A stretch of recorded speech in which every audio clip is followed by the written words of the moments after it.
Fucking worst. All right. Welcome back to another exciting episode of the Jeremy Giarrusso podcast. Today, we're diving into a story about a business partner, a fellow soldier, and somebody I consider a best friend. Without further ado, Jacob. What's up, bro? How you doing? What's up, dude? Glad to have you over here in northern Colorado in Estes Park, up in the mountains, technically in the middle of the valley. But, yeah, man. Yeah. Some fucking views. Been having fun these last 2 days, and got a good day of stuff planned tomorrow with a hike up to, I can't remember the name of the trail, but up to the peak of it, look out over Estes Park and everything, and then go down to Denver and mess with the crackheads. right. Who doesn't love fucking with crackheads? I'm not promoting fucking with crackheads. Just yelling at them. Yeah. Jesus. All right, bro. So, I mean, obviously I know you, but most people watching don't know you. So, just, you don't have to give us the TED Talk version. Unless you want to, but I mean, like, tell us about you, man. Tell us about your life. What events have happened that have gotten you here to this point? Yeah. So I was born and raised in southern Louisiana in Ascension Parish. More specifically in Santa Mall, and just throughout my childhood, moved around a lot in the United States. Ended up going to Iowa, Illinois, Texas, Mississippi, various parts of Louisiana with, just my father moving around through my childhood working on the natural gas pipelines. For me, it was kind of fun, but for other children, I can understand it would probably be a help. I was kind of like the aspect of being, because it was always in a different state or, like in Iowa, you're kind of interesting to people, so I kind of, liked, I guess, a little bit of the attention, but after that it gets a little bit lonely, and then you miss friends and you miss family members and such. But eventually, right around the time when I joined the Guard, it was right after basic training. My parents then moved to Colorado, and I visited over that Christmas before, and really just fell in love with it. And kind of, at the time, fell in love with it at least. And moved over during my senior year, and finished high school over here, was doing stuff with the Guard, getting ready for that deployment out in 2020. Went to college right around that time for economics, and met my wife around that time too, and she had, we have 2 beautiful daughters now that you've been seeing. Yeah, definitely. They've been biting you and stuff, which is crazy. My apologies, but just over here in Colorado now, and just really after deployment, just been doing business for myself, and traveling a little bit. I like to travel. So, what's the best place you've traveled to thus far? Miami. For sure. Besides the driving, people who drive in Miami are pricks for sure. Yeah. They man, I had so this story makes me mad every time I talk about it. But me and my wife were down there with our oldest daughter Willow. And we're going to a museum that kind of has these interesting, more modern works of art and light shows and all that hipster stuff, I guess. So we're driving up to the museum waiting, and we get there's like a wreck ahead of us, at the light. So, everybody's stopped in line, and we pull up to a 4-way intersection with stop signs, So we go ahead and just stop at the intersection, right? So people can still go through this way because it's just a block this way. And some asshole just, fuck you, just parked right, literally, we pulled up there, it wasn't even 5 minutes, dude. Somebody came from all the way back of the line to come in, and that was, being cut off by a lot of people, a lot of Teslas. And, we stayed on that kind of main strip in Miami. at one of the resorts, I can't remember. But you hear like muscle cars and luxury cars, right? Just doing like 200, then a main strip and nobody cares, right? Fucking right. But just the beach of it too, I really liked Hawaii. Both of the islands I went to, the one that had there was Maui and there was the other one. The other one didn't have the capital. I can't think of it. Oahu. Yeah, from Oahu. Yeah. Maui was a lot of fun. Going to the jungle and the waterfall and yeah, definitely. Is. Definitely is. Yeah. I know you've been over to Hawaii. What's your favorite thing to do on Hawaii? Man, it's a combination of things. It's let's say snorkeling would be one. Snorkeling? Yeah. I'll take you for a snorkeling type, okay. It's just cool to see like little fuckers swimming around and shit. The little fuckers, okay. Yeah. Like all the little fish and just the ecosystems they have in the water. The last time I went, you'd have to go back and look at it on my Instagram, but it's still saved under like a highlight, right? Yeah. I was about from like me to you away from a turtle. Mm-hmm. And he was like, all right, you got enough footage. I'm about to gas your ass. Yeah. And I was like, word? He went, and fucking went, like 2 solid swings, he was gone. But I mean, the fact that I got that close to a turtle, that's fucking gnarly, dude. Yeah. Like sea turtles? Yeah, like legitimate, like, finding Nemo. Like, what's up, dude? You totally walk, squirt. Like, yeah. Yeah, that's how he's an asshole. Really? Yeah, he can stink and go. That's crazy. Yeah. You just snort one. Yeah, but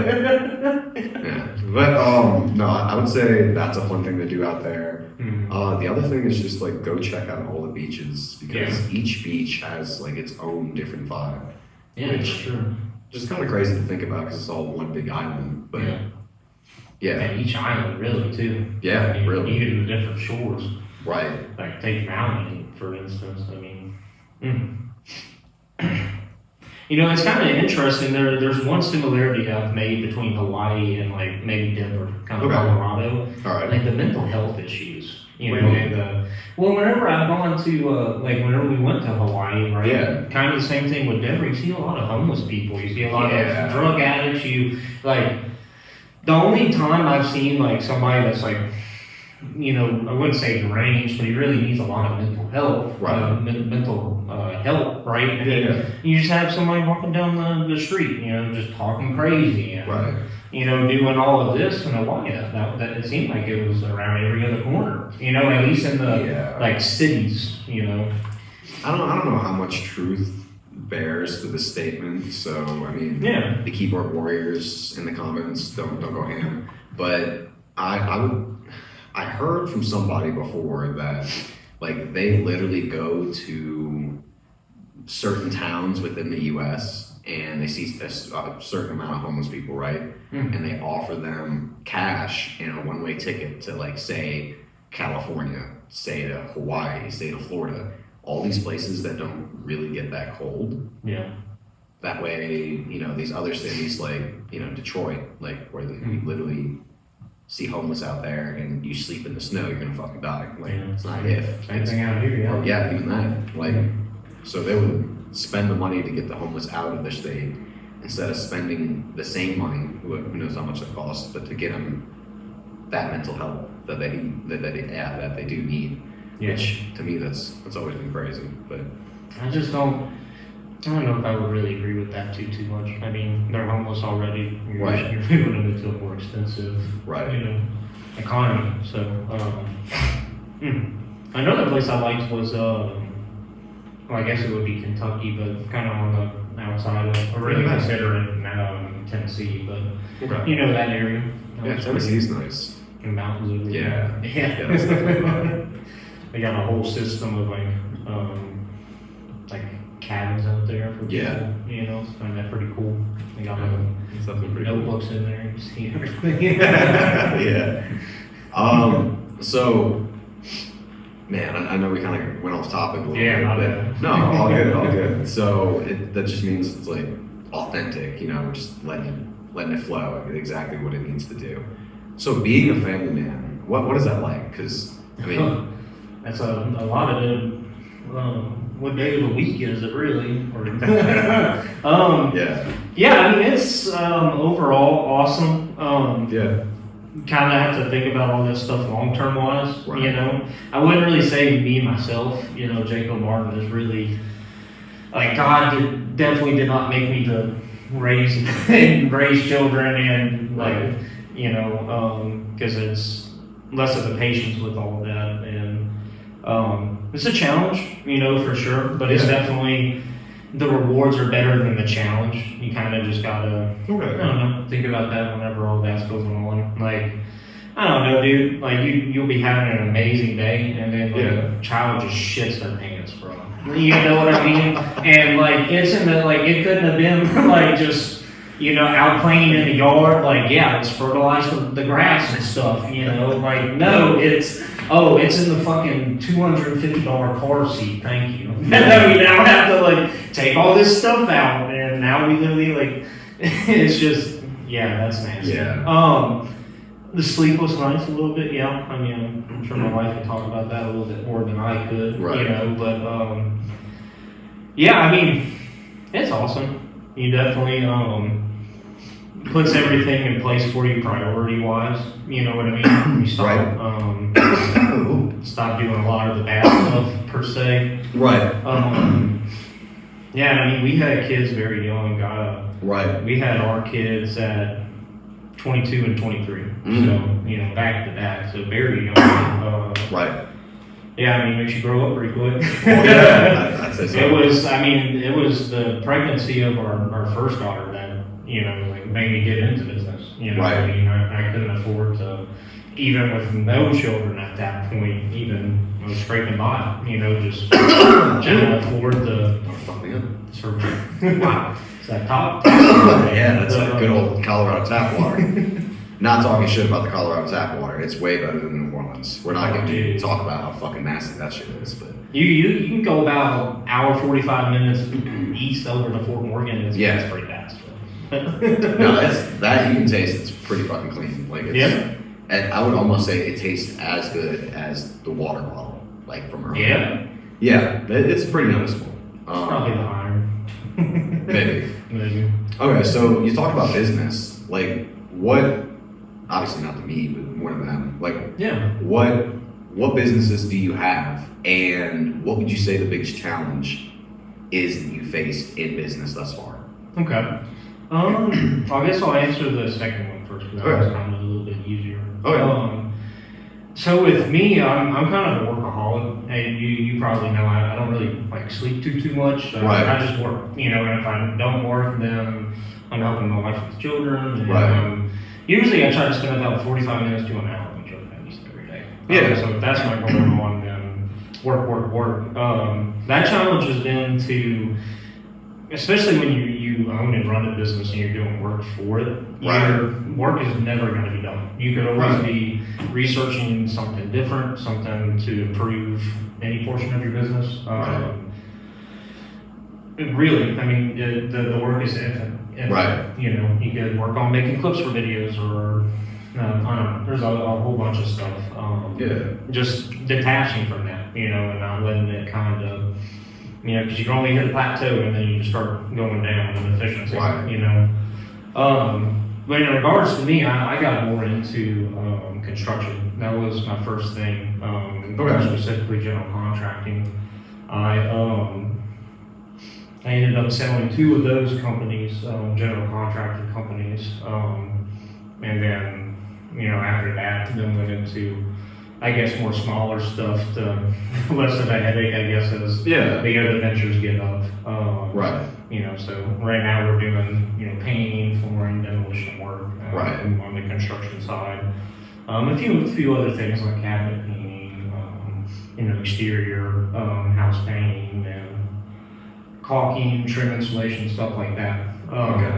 You know, we're also into cleaning. We've been in the professional cleaning industry for going on 3 years now. So doing residential clients, you know, your Aunt Mary wants her house clean, we'll go and clean it for you. You know, commercial properties like restaurants, you know, we have a few that we clean daily, weekly, whatever.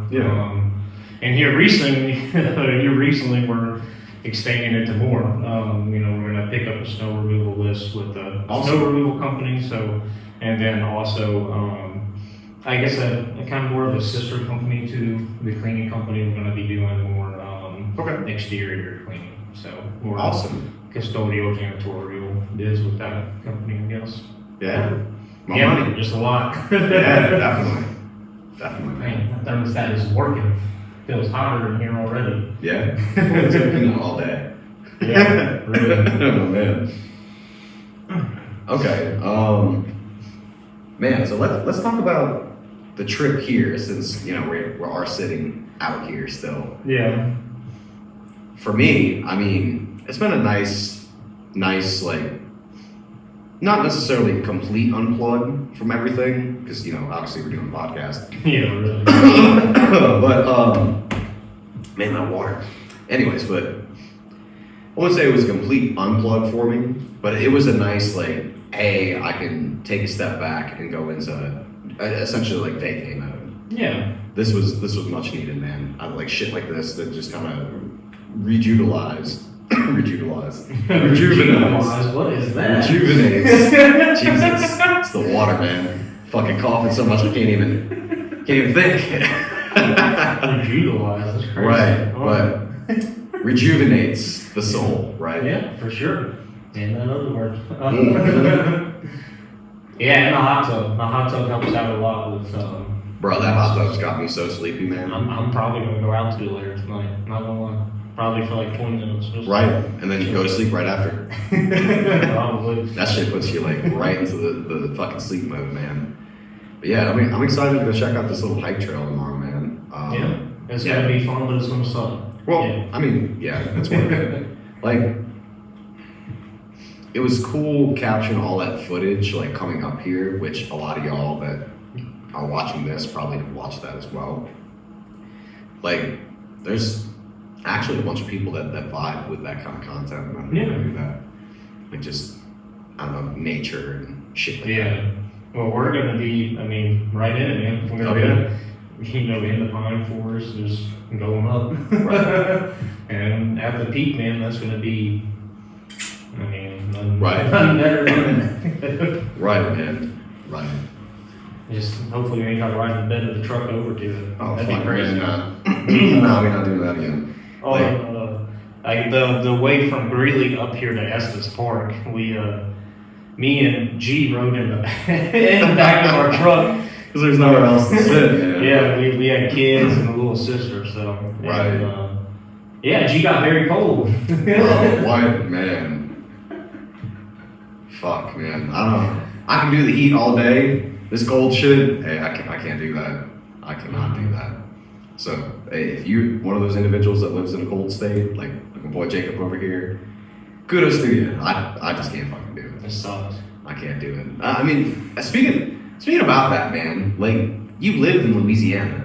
So what's life like, you know, I guess life here versus in Louisiana? Like, just kind of go into that. I would say, well, really two things with that. You have, I guess, a more quality of life over here. I could wholeheartedly say you can afford a better, well, not afford a better education, but you can get a good education over here. Okay. You know, really good health care. I mean, it's really just a good place to live. It's just expensive. Right. You know. The other thing, I would say more complicated. You know, it's... Okay, how so? Well, I guess like... Well... It's kind of, I really have to live here, man. From everything, really. Like, everything from owning a home and paying the taxes to sending stuff in to own a business here, run a business here, compared to stuff in Louisiana, you know, with tea and all that, and helping, you know. Right. I mean, just like, I would say there's a more abundance of stuff here, right? Yeah. And there's just more options, right? I mean, even in the town of Greeley, which is not a very big town, I mean, you have all sorts of stuff, you know, like right down the road from us, you know, a seafood boil store open, you know what I mean? Right. If you ever expect. But but did. I would say a lot of definitely a lot more illegals over here. You'll hear that out of the mouth of a lot of Coloradoans. Just a lot of illegal immigrants over here, and you kind of deal with that daily. It turns into part of your life, like in the schools, right? With the Greeley High School. Right? I was like out of my graduating class, I was probably like 1 out of 15 like white dudes, in the whole class. Everybody else is Hispanic, and like whenever you go into Walmart, like in Louisiana, you see everything in English, right? Over here, you see it in English and Spanish, right?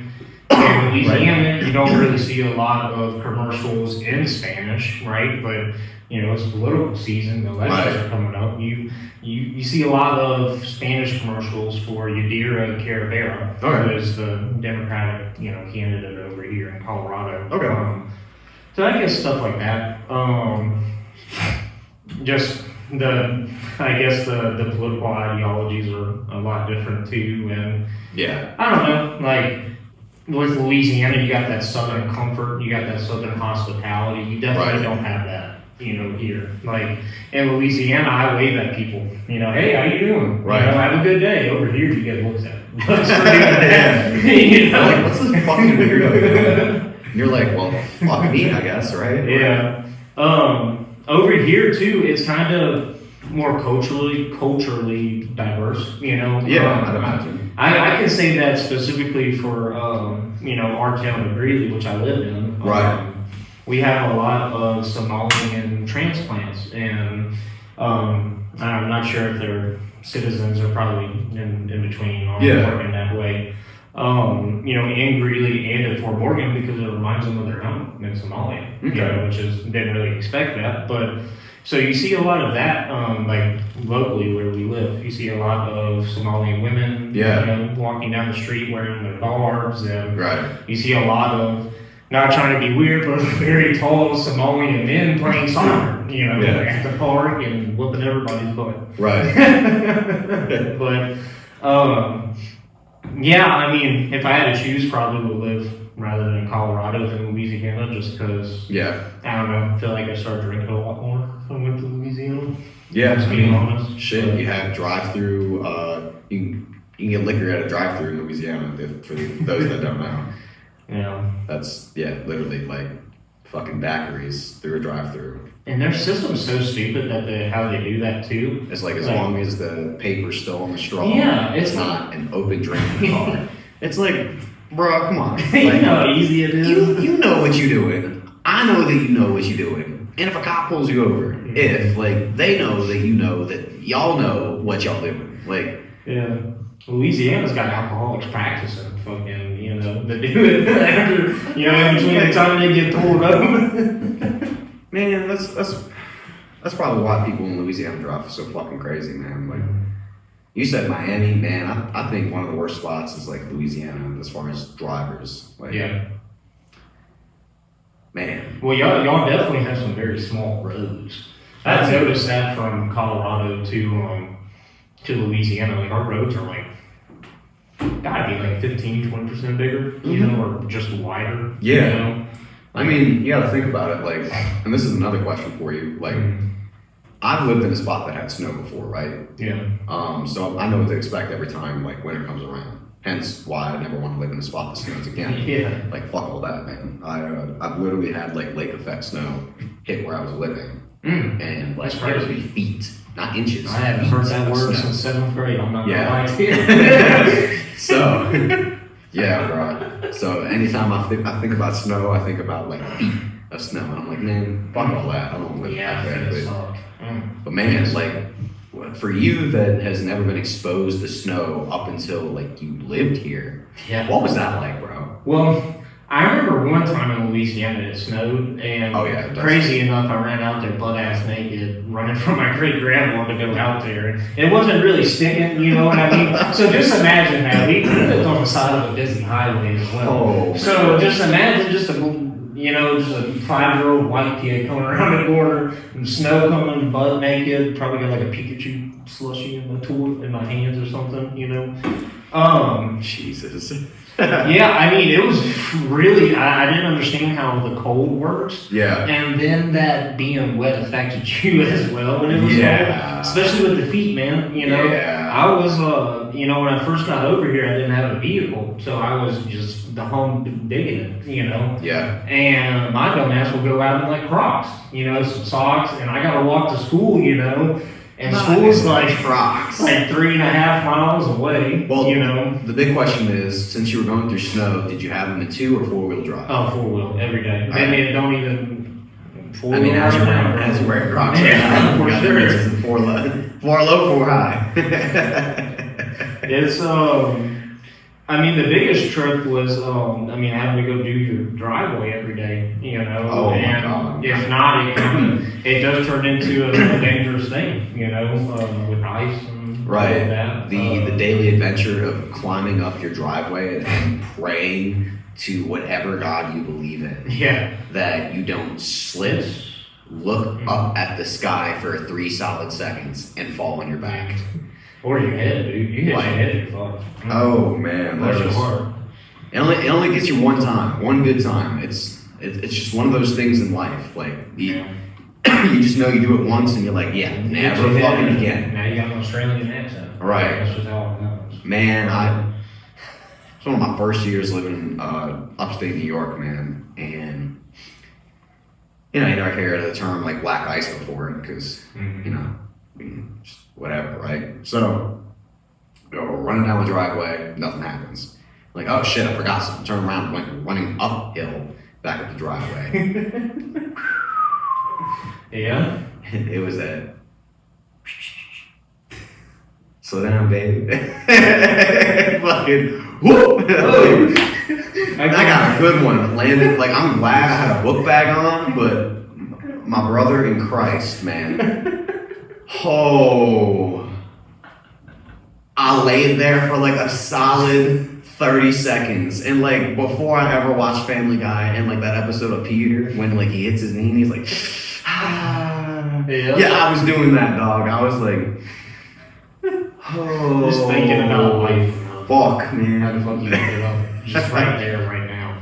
Like, from that point forward, I never busted my ass on ice because I was like, hey, yo, you need to slow your ass down. I do it every year, bro. It'll especially be like when we're out doing something. Like, my wife will, you know, like, oh, let's go out to the Den Pursuit, baby. It's like 18 degrees out, it's snowing. You know, like, yeah, you know. So now we're going to the zoo, you know. Bam! I'm trying to keep up with my fast walking wife, you know. Yeah. But no, doing that, you know, like shoveling your driveway every morning, it's very dangerous. Not just from the physical aspect of falling or whatever, but it's a very intense cardiovascular activity, you know. Dude, I've done the research on it. Like every health agency, you know, anybody that just says anything about health, they say once you get over 35, don't shovel your driveway.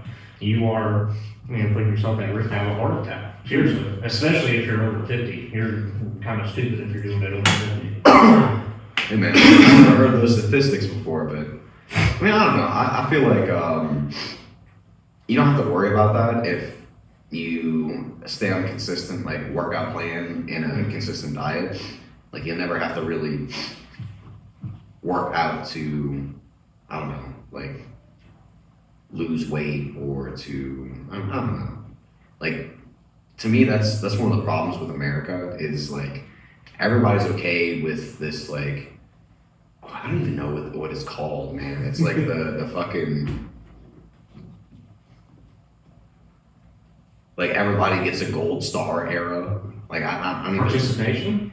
Yeah, like kind of like this participation era, right? Where like, and this, that's what it is. And the body love your body movement as well. Mm-hmm. It's like, bro, you're teaching 5-year-olds, 6-year-olds that it's okay to be morbidly obese. Yeah. Like, not okay.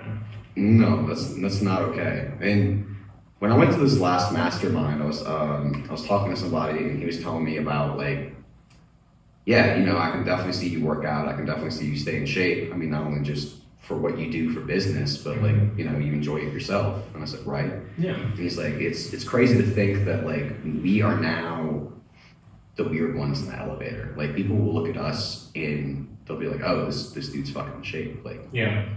Versus the norm is like you're easily 20, 30 pounds overweight and you're easily above 25, most people either 30 or 35% body fat. Like, I don't know, to me that's always crazy, bro.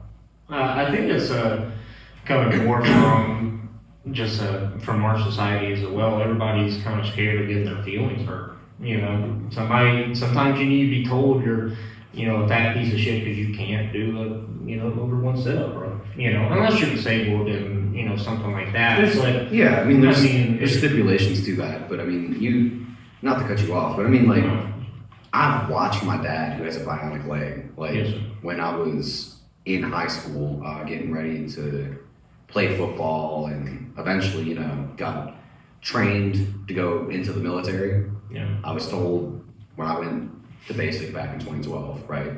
Like, you're not going to eat that much, and it wasn't a lie. And like most of the times, you're going to have to do like pull-ups before you go eat. Which, like, there was times where we definitely had to do pull-ups before we went to go eat.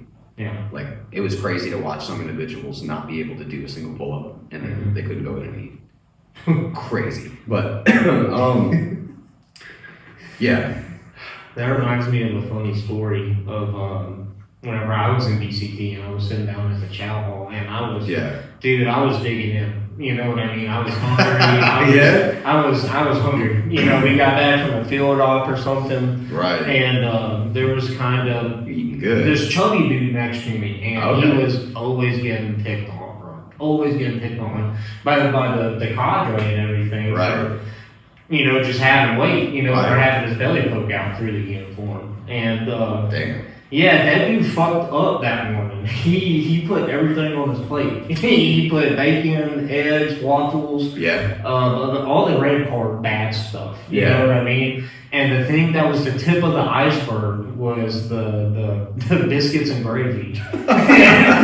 You know, and I'm sitting here just enjoying my food, and this drunk sergeant comes by and he just takes his biscuits and gravy, and he goes, "You fat fuck," and he throws it on my plate, dog. Like, it was bad. You know, food was going everywhere and stuff.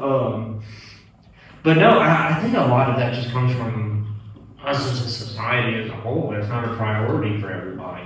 Right. But I mean, all right, full circle back to you know, training with my dad in high school. Yeah. He has a bionic leg, which means he only has one leg. Like, you mean to tell me if this man could do, like, I think at the time we were pushing on a leg press, it was like between 405 and like 495. You know, not bad, you know, but like, he's essentially doing it with one leg. Yeah. Like, so you mean to tell me if he can go work out, you as a healthy young adult or older adult, like, you can't find time to go work out? Like, there's 168 hours every week, right? You have that same amount of time. I have the same amount of time. Everybody has the same amount of time. So, you mean to tell me that you don't have, let's say, 3 to 4 hours in your schedule out of that 168 hours that you get in a week to go better yourself? Yeah. I don't know. I mean, that's fucking crazy. Like, it honestly is. Like, most people wouldn't have the problems they have in life if they just started with how they look physically. Yeah. Because the easiest way to change your mental state is to change your physical state. Yeah. Like, I don't know if y'all have ever heard about, it was Tony Robbins who said, like, literally, if you want to change your mental state, change your physical state. And of course he talked about working out, but he even said, like, just going for a walk. Fuck, being outside in the sun for 30 minutes. Like, there are some motherfuckers that stay inside all day and they don't even go outside for, let alone 3 minutes, let alone 30, right? Yeah. Like, that's crazy to me. Like, so many people are glued to a device. Like, it's scary, man. Like, it's scary to think about what the future is gonna hold. and how easily people are like manipulated by what they see on social media. Yeah, like social media is a lot. Like a lot of it is, man. It's crazy to me that like you won't even fact check anything. Like if it just said like oh yeah, Donald Trump is going to win the election by default because fuck Kamala Harris. Like it could literally just say that, and you would have people flood in the comments about like just dumbass shit, but not even take 2 seconds to be like, okay, well first off, that's a crazy ass statement, right? Like first off, CNN wouldn't probably post that. But I mean, people just believe whatever on fucking social media, man, or post whatever. Like it's fucking crazy to me, man. And it really is. It's bad to say my wife would probably be one of those individuals that would see that and then come hauling ass into the bedroom. Oh, Trump's gonna win, baby. And you're like, dude. I mean, I it's crazy to see all of that happen in real time. But I have had an aunt who's close to me over here in Colorado. Right. Message was she sent me a link and she went, Jacob, pack your stuff. The world is ending. You know what I mean? Oh my God. I was like, what the heck is going on? You know, I was like, right. Hey, apparently the world's ending. You know what I mean? And she sent me the link and I'm watching it, and it's just this YouTube guy with like 450,000 subscribers, and all he makes is YouTubes every day. Just the world is gonna end. Yeah. It's gonna end. You know, it's this is happening, this is happening, this is happening. You know, and it got her ass. It got my aunt pretty good. Right. Like she had the truck packed and everything. Ooh, from a YouTube video. That's crazy. Yeah, that's honestly crazy. From a dude in his mom's basement, probably. You know. I mean, he's got to be making decent money with 450,000 subscribers, bro. Like. That was making world apocalypse content. I didn't know that was a genre. Hey, I mean, fuck, there's something for somebody. There's always something in the for somebody. videos, dude. It's not like like China's invaded Taiwan or like blah blah blah blah blah. It's just this dude like the world's ending. My name's John Green, and you need to listen to me. You know what I mean? Like you're my credentials. This is my name. That's why you listen to me. You know? And it's like you've been watching me for years now, guys. You don't take me serious. Like what? It's like okay, the world's been ended for 3 years now. That's crazy. Like you're not wrong because like if you've hooked me in for 3 years, like you're not dumb wrong. As shit. Yeah, you're not wrong with that statement. However, like. Bro. Like, it's crazy. He has an audience for that. These the people who think the world's ending. I mean, they must have a lot of bags, dude. Like, if you would have just keep packing it and unzipping and zipping. Bless their hearts. What else do you say about that? Like, you can't help those people. They're a horse in your water, and y'all ain't fucking. Like, that has to be on a spectrum, right? Like, so you're saying only retarded people watch this YouTube? No. Like, there's a spectrum, right, of like craziness. Yeah. Like, I feel like here's completely normal. Here's like batshit crazy. Yeah. Like, right? Like, I feel like you gotta be closer to this end, right? Yeah. I mean, I just like, I also like the way I think about all of that is like, dude, like you can watch something way better that's beneficial for you. You know what I mean? Like how you spend your time. Yeah. Exactly. I'm just like, if that's the best thing you got to do with your time, you know what I mean? I think it was Aristotle that said this. He said, "We are what we do repeatedly." Like, think about that, man. Yeah, like it's true. Like if you are I don't know, if you are what you do repeatedly, shouldn't that make you want to dial in on the shit that you do each and every day, right? It doesn't naturally, you know, subconsciously. But some people don't think like that. Like some people will like literally fucking meander and fucking wander throughout life, like having no purpose, no drive, no mission. And you okay with it? Yeah, and I feel so fucking bad for those individuals, man. Yeah. Like they have potential. Everybody does. Right. Like, think about it. Like, you're not a mistake. Like, you're here for a reason. Yeah. It's just sad to think, like, so many people miss out on that. Yeah. Or when you tell them shit like this, like, back to what you were saying earlier about how people get like immediately offended, like their feelings hurt, right? Or like they just can't take the truth. Like, man, if you just took a little like constructive criticism, it can go a long way, man. Like if you just put your ego and pride to the side and ask people for the truth. I mean, yeah, you'll have some assholes here and there, but like, yeah, I mean, I feel like you would do better in life, honestly. Yeah. But I guess that's a realm of like stoicism, I guess.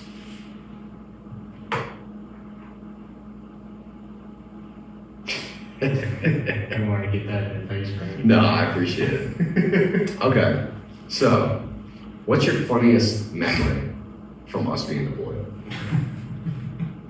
Funniest memory of us being deployed?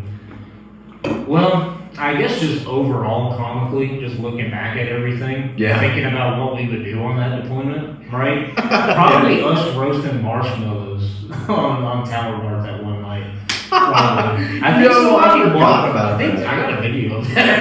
I got a video of what do you do in Tower Guard at 2 a.m.? Make fucking s'mores and drink water. You know? Damn. Somebody came up like to check up on us or something. Yeah. You know, and they got a good s'more. You know, out of that chemical wood. Right. Fuck, man. There's a bunch. There's a whole lot. Like man, it was crazy breaking down a fucking pallet. Like, not only just to stay warm, but to stay awake. Yeah. And then we weren't expecting it. And then like you burn this nasty ass wood, which smells like shit. You're breathing it in. And then, like, it gives you, like, just enough warmth to, like, you're like, okay, this is good, but, like, not enough that, like, it still keeps you, like, fucking wide awake. Staring at the dark abyss. Can't see shit. You can't see fucking shit. AGs don't work. Yeah. You don't know where they're stolen. Bro, you got accused of the longest time of that shit. You're like, I don't even fucking have them. And they're like, what do you mean you don't have them? You're like, I don't even have them. They're like, what? A lot of shit. Yeah. A lot. Like with whenever you were getting accused by Guillory. Oh my god. You gotta tell that story. Bro, alright. So for those watching, for clarity purposes, obviously it's funny every time. Obviously Jacob and I have served together. This was happening back in 2020, I think it was still 2020 at that point. Yeah. Maybe it was 2021. I don't know. No, because I turned 20 whenever we were in Texas, and then whenever we got done with the deployment, I went to Hawaii for my 21st birthday. Okay. My birthday's 2000, so I just followed the years. Okay, yeah. Okay, so we're in Jordan, and we got a shit fucking deal, man. Let's just start off with that, like, dude, talking about y'all got shit fucking. I got brought over to that area of the globe, and then we don't know y'all. Goodbye, you know. That was me and A-Bear.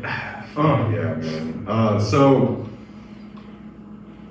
Tower Guard is essentially like doing constant rotating shifts for just having security on your base at all times, which, cool, but also like it's pretty fucking like it's not cool. Like it just fucking sucks. No. So where we got shift, like we went from days to nights, like they kept just flopping back and forth, which, okay, I get it, cool, like people don't always want to work at night, and then people don't always want to work during the day, but like the best time to work was at night because you were able to contact people back home afterwards.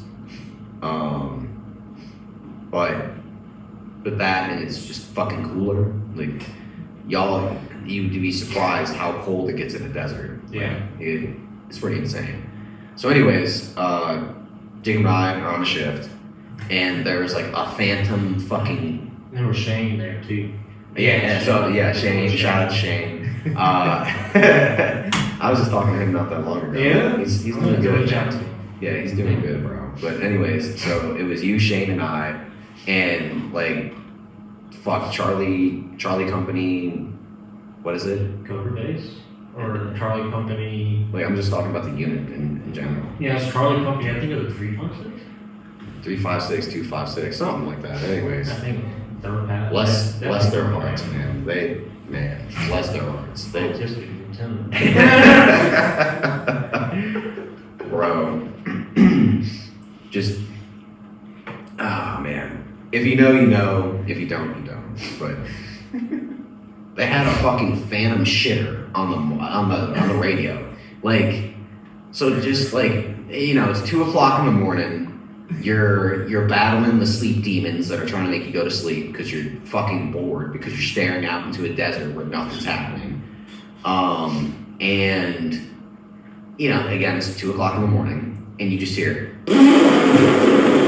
all over the fucking radio, right? So of course you're like, what the brother, ew, like, brother, ew. And so of course, this one radio frequency gets used for communication, and well, one of the areas it goes to is the top, right? Do you know the actual, not the Tactical Operations Center? Yeah, Tactical Operations Center. Yeah. So, and what they do in there is they, you know, look over the whole base with the cameras. So it's kind of redundant to have people out on tower guard, but you know, I digress. I guess they need jobs for everybody. It just shouldn't have been our jobs.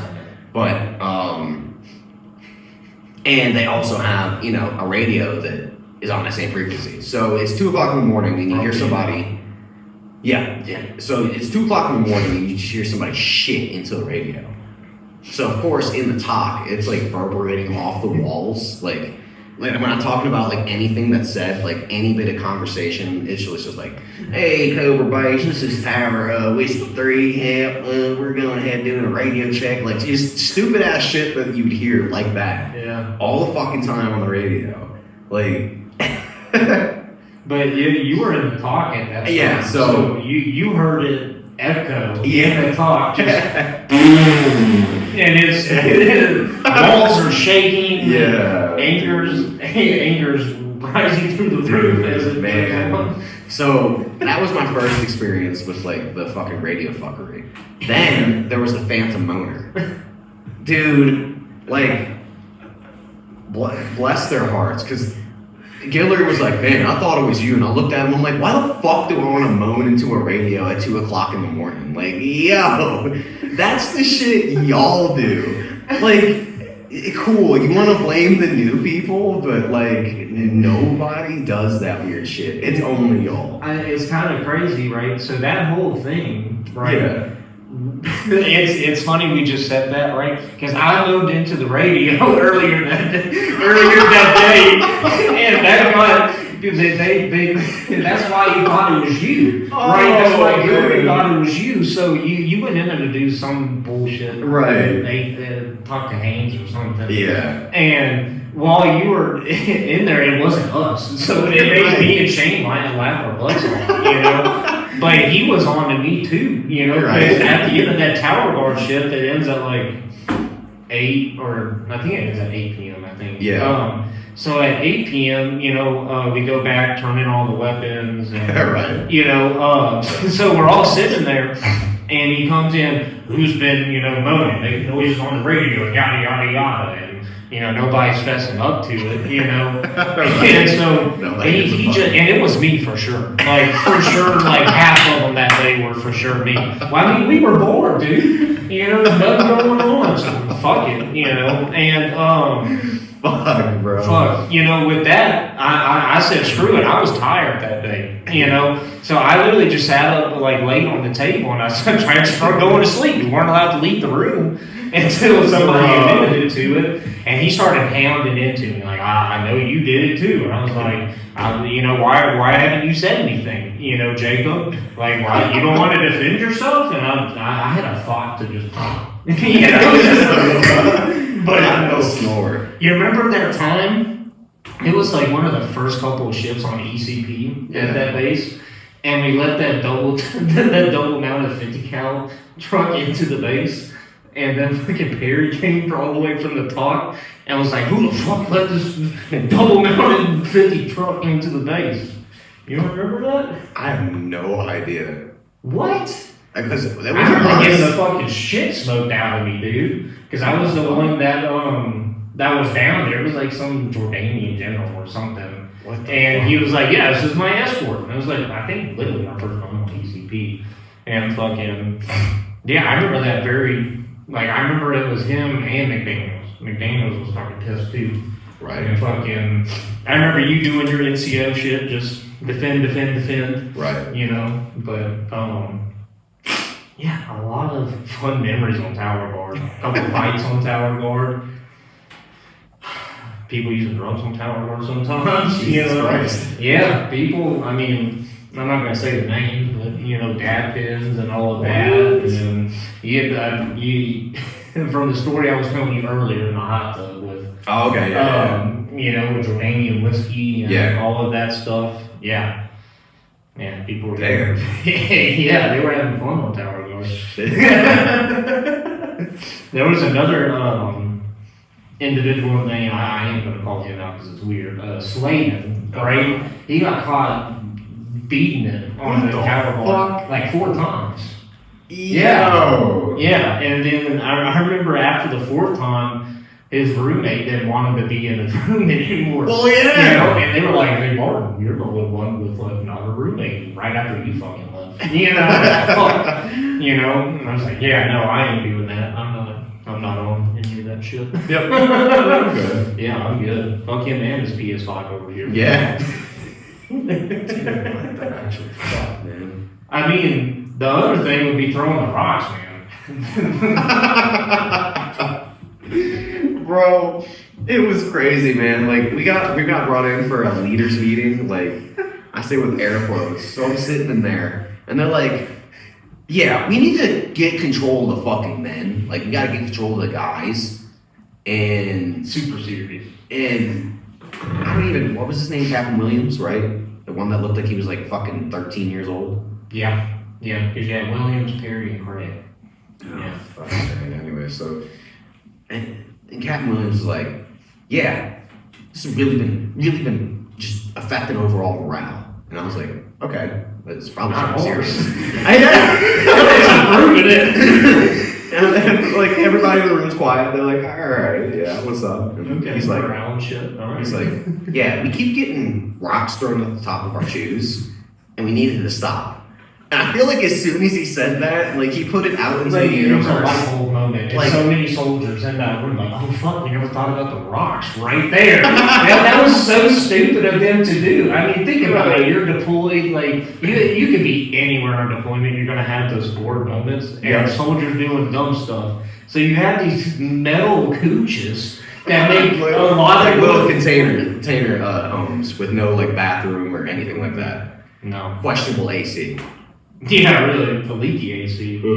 But no, we were probably the first ones to do it, and we didn't like, okay, we'll just throw one little reef, like just fuck with them a little bit. No, like 2 handfuls just, and as soon as you throw it, you haul fucking ass.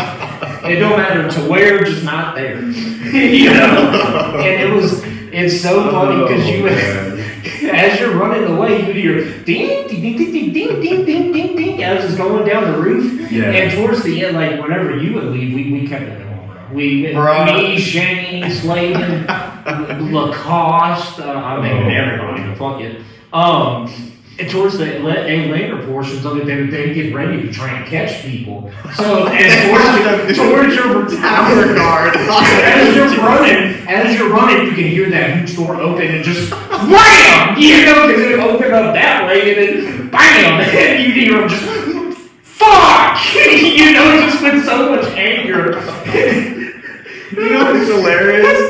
Like I can imagine them, like just almost getting ready to go to sleep, and they just hear like fucking rocks hit the top of their fucking, like, oh my god.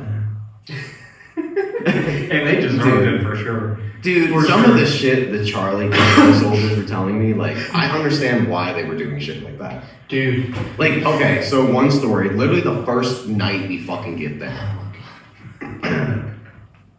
they tell myself, you, Q, and Vega. Yeah. He's like, hey, go get your soldiers. Everybody's got to meet at the top. And I'm like, okay, so for what? And I'm like, well, we're gonna do a formation. I said, so you're gonna do a formation in a combat zone where y'all were just talking about last week how you almost got a drone attack. Yeah. And you want to pile a bunch of people in one spot together. Visibly. Yeah, like literally right out in the open. And there's like this silence moment. And I'm just fucking looking at him. He's looking at me.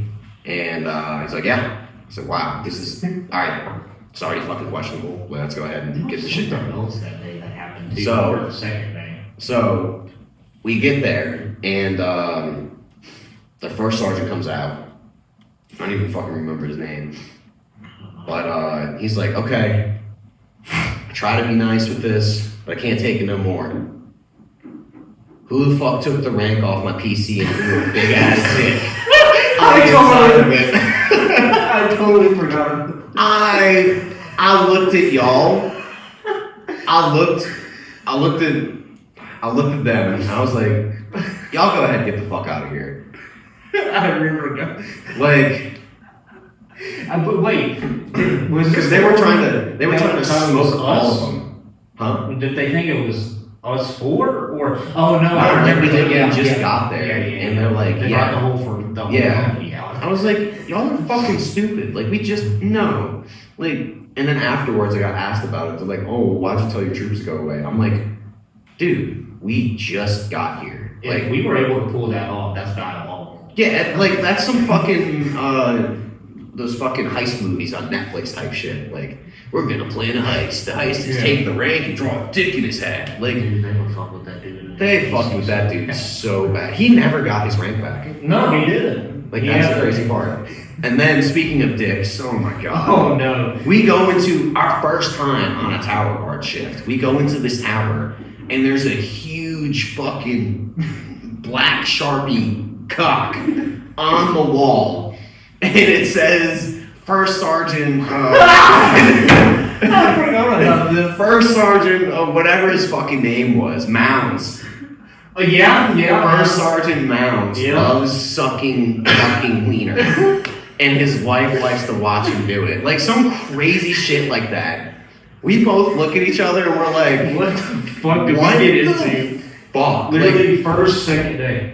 Like, and then there's a picture. I mean, Jesus Christ, I'll have to fucking find it. But like on another fucking tower, there's just it looks like somebody took like I don't know like fucking chalk and just threw a big chalk dick on the door. Like, infantry, I'm coming at you, and we need answers in the comments. Like, what the fuck is y'all's obsession with dicks? And then there was one carved. Oh yeah, I remember that one carved into another tower. Yeah. Like, they came through and the whole thing was like a glorified turd. And they instead of replacing everything in there, which needed to be replaced, like OSHA would have had a nightmare for sure seeing that. Definitely cardiac arrest. Yeah. But the only thing they fucking fixed in this whole tower, the whole tower, is they're like, look, we can't spray paint over a carved dick, so we're gonna replace that whole board. Like, if you can replace one board on this shitty tower, I think you could replace the whole thing. It's horrible to say. It's like every month we have to have a detail go out and literally black Sharpie over penises. You know what I mean? Like, the higher ups, like, that's literally like no joke. Like, they were literally, and they would figure out who it was. Oh yeah, right? Dude, because we were in the tower. It was the first day, and this fucking lieutenant colonel comes in. Oh my god, yeah. And he looks at he's like, the fucking first sergeant loves big fucking cocks. I think he chuckled. He looked at it and went, that's interesting. And he looked at me like, did we fucking do it? And I looked at him, I'm like, first day. I'm like, dude, we just got here. Literally. I'm like, I don't even know who these people are. Dude, it's crazy to say. It's weird how it trickles down, but us throwing rocks on the roof actually caused racism within Charlie Company. For sure. So like 3 months. What? 3 months before the end of the deployment, right? We had, you remember Bird? B-Y-R-D. Dude stunk. Skinny, messed up teeth. Okay. You probably don't remember him. And there was the other dude. I can't remember his name, but he was a little bit, I mean, brick for brains, right? But just kind of a little bit beefed up white dude, you know. Are you talking about Emmanuel? Manuel, yeah, Manuel. Oh, right? man. So we're sitting there. He actually got airlifted out of there. Like for what? A month before the deployment ended because he was messing with a 50 cal round. That was him? Yep, he blew up the That's finger. He blew off the funny. finger in the tower guard. Yeah. I remember our birds were like frantic around that time because it was that, and then like right around that time there was another person who fell from a height somewhere in that AO, like over either in Syria or Jordan, and we kind of share birds, you know. But no, we're sitting there getting smoked, right? Because it was me and Slade in that time with the rock throwing, you know. So technically, you could say I caused racism within an infantry company on base. So we're all sitting there getting fucked up, you know, and everybody's kind of halfly doing it because nobody respected the leadership, you know what I mean? And fucking. You know, even some of the staff sergeants, like McDaniels, you know, who was a tight ass, was like, man, fuck this shit. You know, motherfuckers throwing rocks, we're gonna beat your ass, you know. Right. And here comes Emmanuel out of nowhere. It was probably those and he said the full word, like the hard R. And Bird was like, oh, heck no, dog. After this, we fly him in the back, you know, and they fly him in the back. And Bird got his ass whooped. Bird got his fucking ass whooped. Yeah. Hey, I mean, it was. He stood 10 toes down on business, though. It caused racism. Yeah, holy fuck. God damn. I went from a funny rocks throwing story to. Yeah, he fought a couple other dudes over that, too. Emmanuel or Bird? Emmanuel. Yeah. Bird wasn't fighting nobody after that, bro. Right. Emmanuel got him on the ground. It was just like, okay. Well, yeah, he's a big boy. Yeah. Yeah, man. Until he got his fucking finger blowed off. Fucking dumbass. It's crazy. Our government is now paying him probably like 70% disability. Yeah, just because he was fucking same thing I was doing. You know, putting it in dip cans and lighting it on fire. You know. What the hell? Yeah, you just take the gunpowder out and. I got videos of it, man. I was doing that with who was that other dude over there that was like country bumpkin staff sergeant?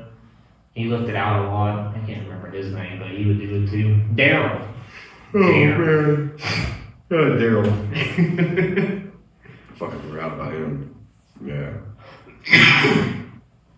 Yeah, man, too. Our fucking unit, man. Our unit too was real pieces of work. Real pieces of work. Yeah.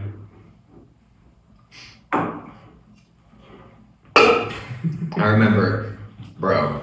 So, first off, Yeah.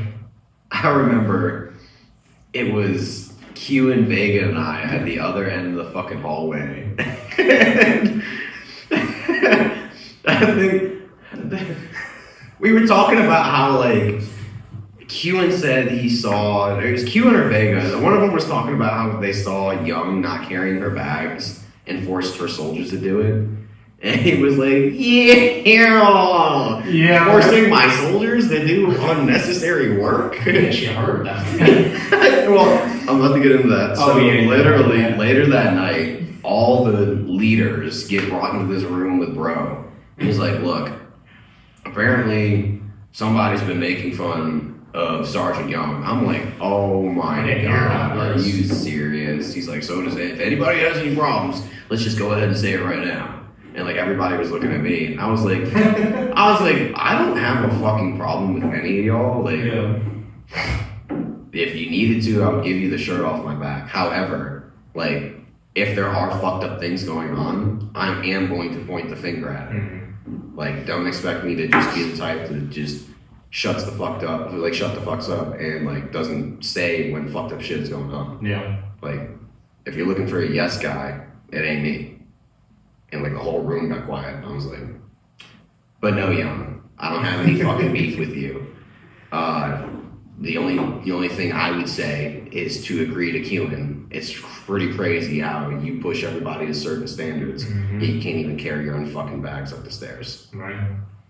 That was multiple instances of that. Right. Like, I mean, especially in Texas. Like, or like fucking, oh my God, like. Well, she just, the biggest thing that was so upsetting to me with her, right? Because at that point, whenever I was under her leadership, I was, a young soldier, wanted to do these big bad things, right? Right. She didn't want to do any of it. You know what I mean? Like, whenever, I knew my wire obstacle sucks dick, right? But it's, you know what I mean? Like, I want to do it, you know what I mean? She was like, well, let's just do ass, so we don't have to do it for, like, to show blah, blah, blah, that the A unit that was there, that, like, hey, Bravo company can do this. At least one platoon in the company can, you know? But, oh, man, quick story about that. I love how Keelan, Vega, and I had no fucking idea about anything with 12 Bravo shit. So we're doing that refresher course with y'all. Yeah. And I asked a question to the instructor, and he goes, well, what do you think? You don't remember that? I do. And I'm like, well, I don't fucking know because this isn't my job, asshole. Yeah. Like, and then he wants to go have a fucking private chat with me and Marty afterwards. Because we handed in our tests. Remember, we handed in our tests? And he's like, well, it seems like you got the content down. I'm like, well, I mean, let's be honest. Like, any Army course isn't that hard. Like, y'all put it down to literally the dumbest level. There's a reason why people say, like, dumb it down, Army style. Like, so I mean, just because this isn't my job, like, and you wanted me to get a certain score, first off, go fuck yourself. Secondly, because he told me, like, well, you should have passed that knowledge on to your troops. I'm like, they're never gonna fucking do this job. No. Plus, as soon as we get done with this deployment, we're gonna go back to sitting on our couch, fucking our old ladies, and drinking beer if we want to. We don't give a fuck about this shit. You're the only one that does. And we didn't do any of that shit over there. And I walked away from him, and he's like, that's the wrong attitude, Sergeant. And like, I was like, yeah, just fucking, then just went, like, waved him off. Bro, then we went to go talk outside, and he had a completely different energy. Oh, I did. Yeah. He's like, hey. I do remember that, man. He's like, I remember you were always getting into shit, dude, in fucking Texas. Because it'd be interesting because we were all in different tents. You know what I mean? And you and y'all were in like one of those smaller buildings. Yeah. Weren't you? Yeah, with the bunk beds and shit. Yeah. So we'd only see each other whenever like we had meals, tests, and meals and stuff. And yeah, dude, you were always getting fucking something was going on, or like you were asking a question and somebody was always pissed, or just for like that fucking lieutenant colonel, man. Oh my god. He's like talking about like the routes we're going to take to drive to like ATG and everything, right? And he's like, okay, so scenario, we're in a sandstorm and like you can't see the enemy, but you can see the lights. Do you shoot? And everybody's like, yeah. And I'm like, no, you need positive ID. He's like, no, you're wrong. Like, first off, bro, why do you sound like that? Secondly, like, motherfucker, yes. Because if you don't have positive ID, you just start blasting rounds. You can kill somebody, like, that you're not supposed to kill. Yeah, like, you are going to be under the jail. Like, here's the jail, here's the trigger some people, here's Hillary, right, underneath the jail, where she should be. And then you're gonna be like, not even roommates with her, they're gonna put you underneath there. Yeah, like you won't be roommates with her, you'll have to sleep underneath her bed. Right, basically. And with that, right, the reason why he was even in the AO, talking to us, was because some guys over at ATG at the time got shot at by it was Georgetown probably or something. It was green on green. And then they returned fire, and before they didn't know what the fuck was going on. Investigate more. All they cared about was then going back to the base and then, hey, caps. Yeah. You know what I mean? Just and then when they learned it was green on green, they hushed that shit down. Yeah, no cabs. Right. Like that's, bro, that was always crazy to me. It was crazy, like, whenever that was going on, right? That the leadership over there at that unit, right, Yeah. cared more about awards and all of that, Right. before investigating more, because he had already pushed all that shit out to the big army. Like, hey, these cats and these Vicks, blah blah blah, it happened. You know, he's giving them the whole report, and then like you know, like a couple hours later after he sends it in, oh fuck, you know, that was our dudes. Bro, like, and those dudes weren't supposed to be over there either. So that was the other thing. Yeah. Like, what dudes? So this lieutenant colonel and I are like going back and forth now. So he's like, okay, so is that the same ideology of you just throw a flashbang or a grenade into an empty room without positive ID? I'm like, yeah, that would also be the same fucking thing. Where are we going with this, dude? Like, do you want me to like fucking break my arm stroking your batshit crazy ego? Because I'm not gonna do that.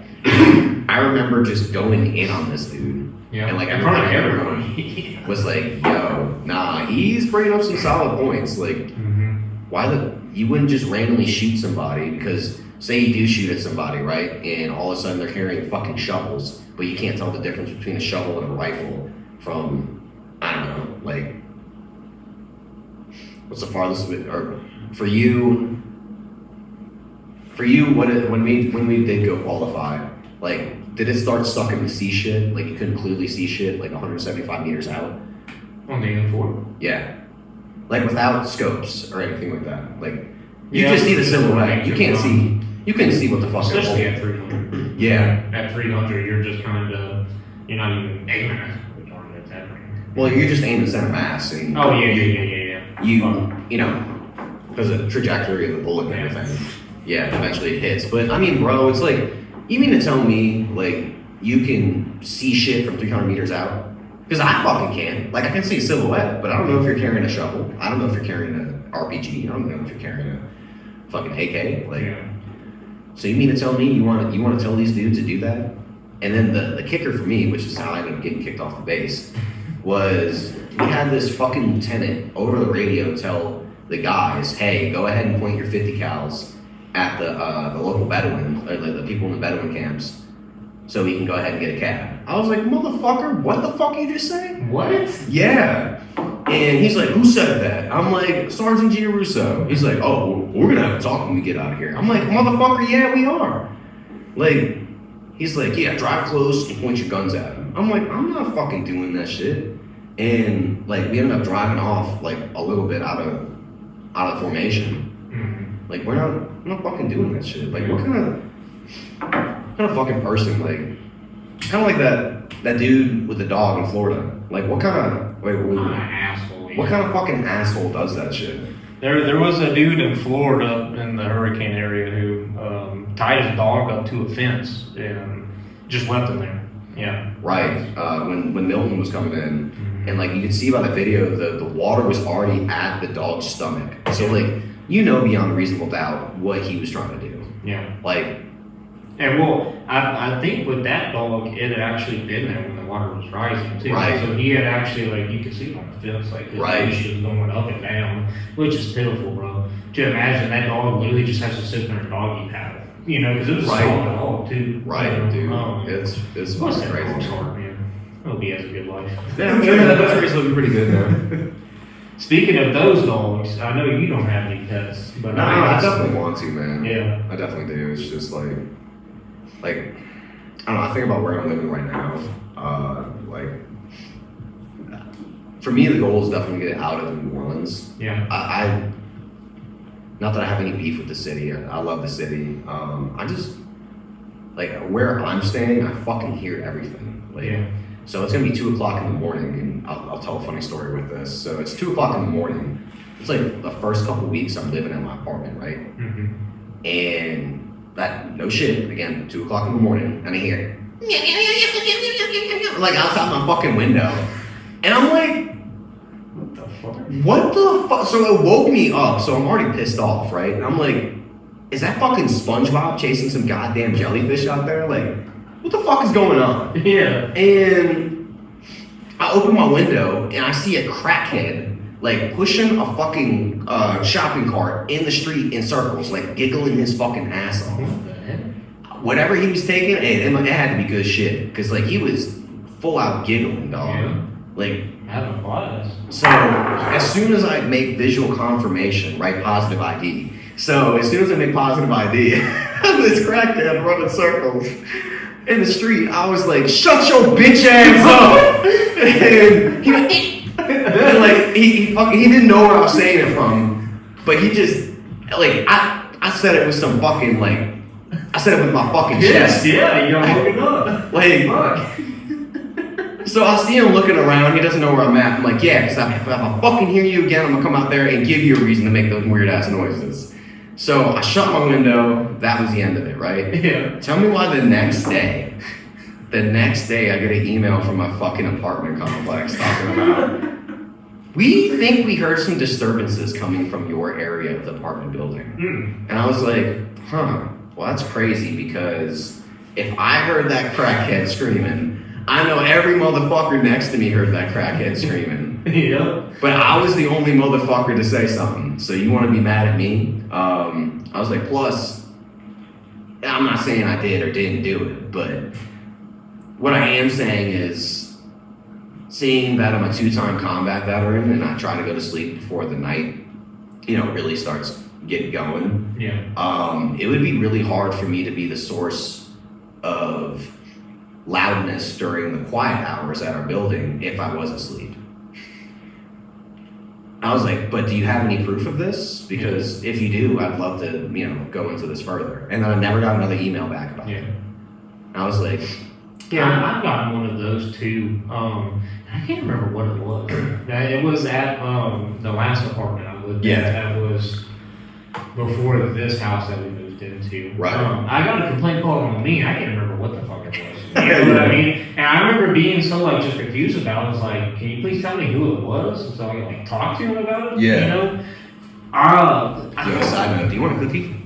Yeah. I gotta stand up for a second. Yeah. For y'all that don't know, these seats are really fucking uncomfortable. Oh.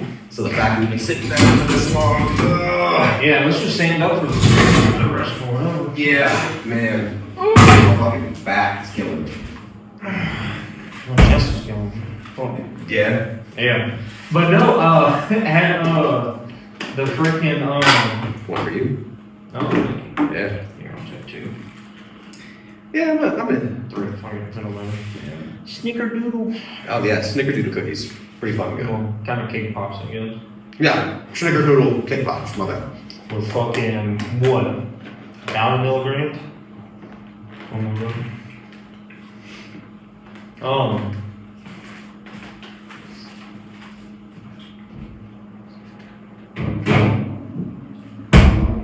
God, it's so thick.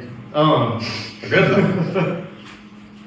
But no, one night I had our upstairs neighbor, and she was a single mom with I think 2 kids. Okay. Dude, 2:30 a.m. Right? I'm sitting there. Yeah. At that point, it was a 1-bed, 1-bath apartment, so my office was the living room. Yeah, I got it. So I'm sitting there probably watching Naruto. Probably at that point, and I'm sitting there doing construction bids online. Yeah. Trying to get new cleaning clients.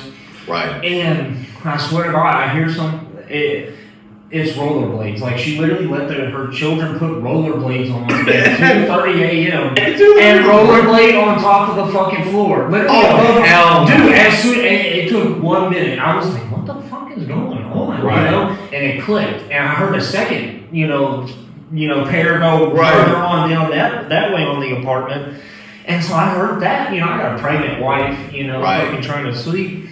So I go up the stairs and I fucking, usually I go, this is me this month, and, okay. I think her name was Maria or something, and she opens up the door and she's like drinking. You know what I mean? Fucked up, yeah, just don't give a fuck. Yeah. And I'm like, hey, can you please take the rollerblades off your feet, off your kids' fucking feet, bro? Right. I got a pregnant wife trying to sleep, and she had, to argue with me.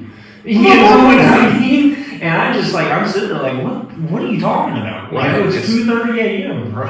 Like, what the fuck? Like, really? It's like having Steve-O live above you, dude. Yeah. We're just fucking skate park. Have you seen that? Yeah, I know the skate park. Bro, the crazy part to me is like that's the only noise complaint I ever got. Mm-hmm. Like outside of that, I've never had anybody bitch about anything in the apartment. Yeah. Like so, like for them to bitch about that is wild to me. Like maybe the fallacy, maybe the thought or like the fallacy was like, oh well, we can't be mad at him, but we can be mad at you. It's like, y'all hear the same shit I hear. Like what the fuck, man? Yeah, really. Like, but yeah, bro. Kraken's got it good, bro. That's fucked up. Fuck. If they really wanted to, they could get 3 hots and a cop too. I just think about it, man. Like, crack's gotta be some good ass shit. If I was a crackhead, that's probably what I would be doing, just yelling and pissing people off. You know, fuck, that's kind of what I do a little bit now, but man, like. But yeah, okay, so now I remember why we were talking about this, bro. Like, yeah, sorry. Yeah, like, there you go, good content. Bro, it was just like, not that I don't like New Orleans, I love parts of the city, right? Yeah. But I just want to be somewhere that's a little more like quiet. Yeah. Like ideally, I don't even want to live in Louisiana. Like, yeah. Money not being an issue, I would say either living in Florida, in San Diego, Hawaii, like, yeah, or fuck, even moving to Jamaica, man. I've been really considering here lately. Oh, yeah, okay. I've been really considering here lately, like, just living back on an island. But if I was to do it, like, what would I do differently? Yeah. And I was like, well, I mean, fuck, Jamaica wouldn't be a bad option. Yeah. Like, Jamaican, our dollar, yeah, people there. Yeah, I think our dollar would go a decent way over there. Yeah. Oh, for sure. Or every other country, really. I really thought about, which I don't know any like Spanish islands or shit like that. Yeah. But I've also thought about living like somewhere that's predominantly like a Spanish-speaking country. Yeah. Really putting my Spanish to the test. You live in Cuba? I don't know about that. Maybe like a Dominican Republic. I feel like that wouldn't be a bad spot. That's probably Puerto Rico. The coast of Spain too, probably. Yeah. That's kind of far out there. Yeah. You know? Fucking Puerto Rico, man. Dang, Heard some shit about Puerto Rico. Hurricane Milton and all that. Not teach you anything. Yeah. Yeah, man. I heard they get pretty bad earthquakes down there too. Yeah, I mean, I wouldn't surprise me, man. I mean, I feel like the closer you get to the equator, the weirder shit gets. For sure. But yeah, man, money not being an issue, like one of those spots, 100%. So to me, it's like something about waking up and being like, bam, right there on the beach. Yeah. So it's a fucking vibe for me. People pay a lot of money to have that be an option. Right, bro. Like, I don't know, I feel like if I can afford to live in one of those spots, like, fuck it, I'm not really thinking about, well, what if a hurricane comes through? Yeah. Like, well, I'll collect the insurance and fucking rebuild. Like, yeah, it is what it is. I think I'd like to end up somewhere in like northeastern Florida. Yeah. You know, be able to go down to Miami and all that. Yeah. But not have to live in Miami. It's just expensive to live in Miami too. Right. Plus, you know, your arch nemesis Tesla drivers are. Yeah. Those motherfuckers, dude. And they can't blame it on the AI either. Not the AI, but the driving. Yeah. Thing. Yeah. That's you, dickhead. That's, like, you know, that's on you, man. 100%, dog. Yeah. They got some pretty bad drivers out here in Colorado too. I mean, I can imagine. This probably doesn't get any better during the time, like where snow actually is on the ground too. oh, not at all. We see people sliding all around. That's when most of the wrecks happen down here. I can imagine, man. Like, it's crazy how people just don't know how to drive in snow. Slow down. Right. Like, just fucking slow your ass down. Like, there's a lot of things in life that if you just apply that thought process, just slow your ass down. Slow down. Think about it more, man. Yeah. Ain't that important. Fucking right. On time. Alright, I was talking shit earlier about how it was cold in here. It's actually kind of getting warm in here now. Yeah, it is. Yeah. You're sweating a little bit. Yeah, I can see it. I'm feeling it. Perspiring. Yeah, bro, it's a Why little. don't you just do like a sexy pull off or something? No, because then, like, I know as soon as I do that, then I'm gonna get cold. Then I'm gonna have to warm back up. You see, it's like I've gotten this comfortable Just develop spot. some thick skin, man. I'm out here in shorts and Now you've become accustomed to this. This is barely, man. yeah, this is too. And it still sucks in the morning, dude. Oh yeah, bro. This morning was like toilet seat has been warm in years. Oh man, I saw because when I was looking at the weather this morning, when I looked back a couple hours ahead, you were right. Like it was in the fucking 20s, man. Yeah. Like it gets. It's crazy, bro. That'll keep going till like April. You know what I mean? Oh, that's fucking crazy. Like it was. Like I'm pretty sure last year we had snow in late April. You know what I mean? Damn. Which is. Yeah, like it's not only the snow, but like as I've gotten older, like beyond a reasonable doubt, the cold definitely fucks with my joints. Like I feel it. Like I'm feeling sore in spots that like I haven't trained in the past couple of days. Yeah. Like I shouldn't be feeling sore like that. So I think it's just like you said before, driving up here. Maybe it's the elevation. Yeah, that's for sure because this is and the cold. Pretty high point, Colorado. Yeah. Yeah. How has the years been doing while you've been up here? Popping and stuff, or no? Honestly, like they popped one time, but that was it. Dang. Yeah. You know, that's probably from you taking planes around. Yeah, dude. You know, they probably get used to it. Yeah. The other thing you weren't expecting, the bag situation. Oh yeah. So like in Hawaii, they do the same thing, and in certain parts of California, you pay for a bag as well. Yeah. Like I wasn't expecting that here. Yeah, it happened like a year ago, and we fought it for a little bit. You know, my family did. We just, you know, if you don't buy the bags, you just put everything in the cart, and you're just a bum. Just put everything individually into your car, and then bring it out. But then you go and spend like $50 on bags, and right? You know, use them for all sorts of stuff. Right. We brought all of our stuff really here in those bags. Right. You know. No, you're not wrong, bro. You were not wrong. Man, that one was in Hawaii. Man, what's the name of the store? I'm trying to fucking remember, man. It's like My Kaloa or something like that. But I don't know what that stands for, so don't ask me. I'm thinking about ABC stores. Well, yeah, they had a bunch of those too. Yeah. ABC stores, but yeah, like that store was an actual like grocery store. Yeah. And at the time, I would go there during like my lunch break because it was right down the street. I would get like orange chicken and rice, or I would get like some sort of seafood and rice. Like that shit was just always it always hit every time too, because you know it was local chickens, like or some sort of like local fish. You could just taste the difference in the food, man. Or like their breakfast menu. Did you know each McDonald's has a different menu for where you're at in the world? Yeah, for especially European countries. So they had a no, it wasn't Mike. It was fuck. What's the name of it? Wow. Poke? No, not a poke bowl. It was essentially it was like instead of having, what does McDonald's call it? Like the all-star basically, like where you get the hotcakes and the sausage. And, yeah, I can't remember the fucking name because I don't remember the last time McDonald's, but like for there it would be spam, eggs, and rice. Like that was the thing for them. McDonald's making rice. Yeah. What the hell? It actually hit too. Yeah? Yeah, that meal hit. It was a good meal.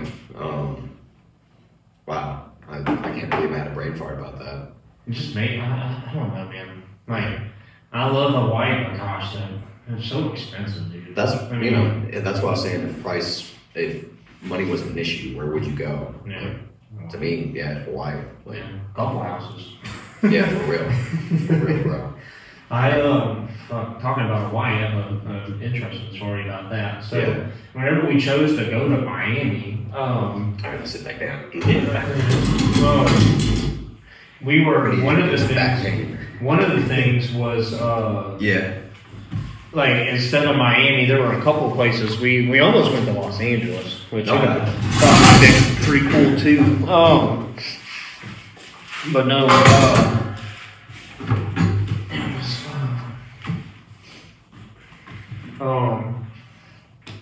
So whenever we were, it was going to Hawaii. It was going to be specifically Maui.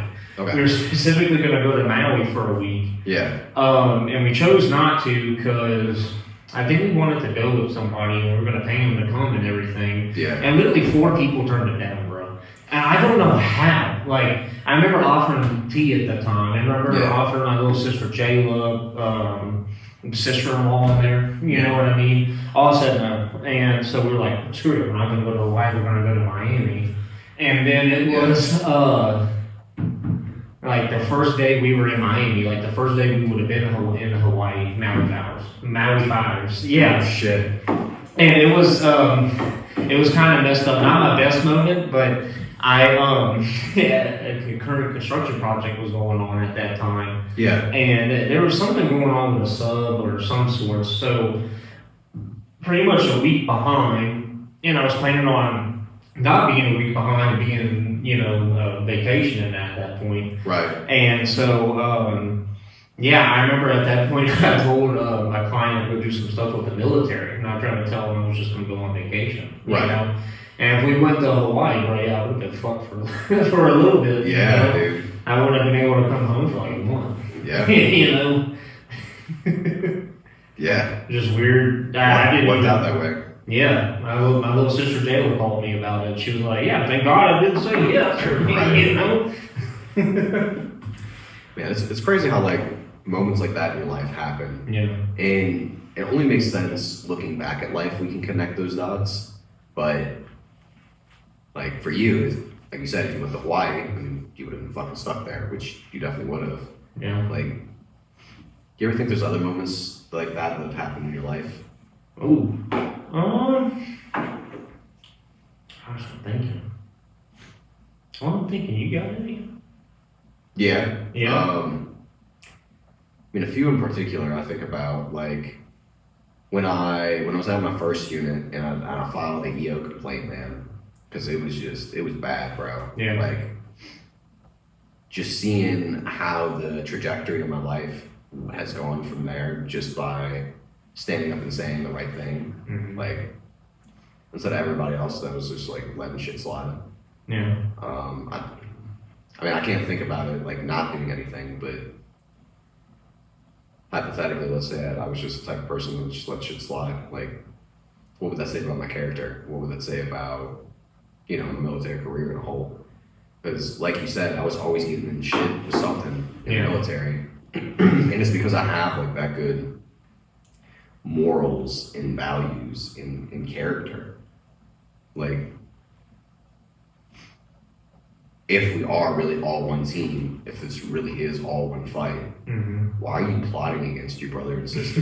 Like, what the fuck? Yeah. Like, that doesn't. I don't know. I think about it from like a hive mindset as well, right? Like, so one person tells you to do something, and all y'all motherfuckers say, "Oh yeah, no, we're gonna do it." Like, you're not gonna question one thing about that. Yeah. Even if it sounds sus. That was always weird to me, dude. It was always fucking weird to me, man. I guess a moment for me would be whenever I chose to like come over here to Colorado. Yeah. I guess because a little bit of it was skeptical, because I didn't really want to like travel around anymore. Kind of had a lot of stuff planned out already in Louisiana with, the unit and where I wanted to go to school and all of that. Yeah, I mean, if I would have stayed, dude, I would have. You remember the old girl who had the what's it called? I had a girlfriend whenever I first came over to Colorado, who stayed in Louisiana, and I had visited her for a prom once, and it was like a little bit after that, she had told me she was pregnant. Oh, yeah, you don't remember the story, dude? No.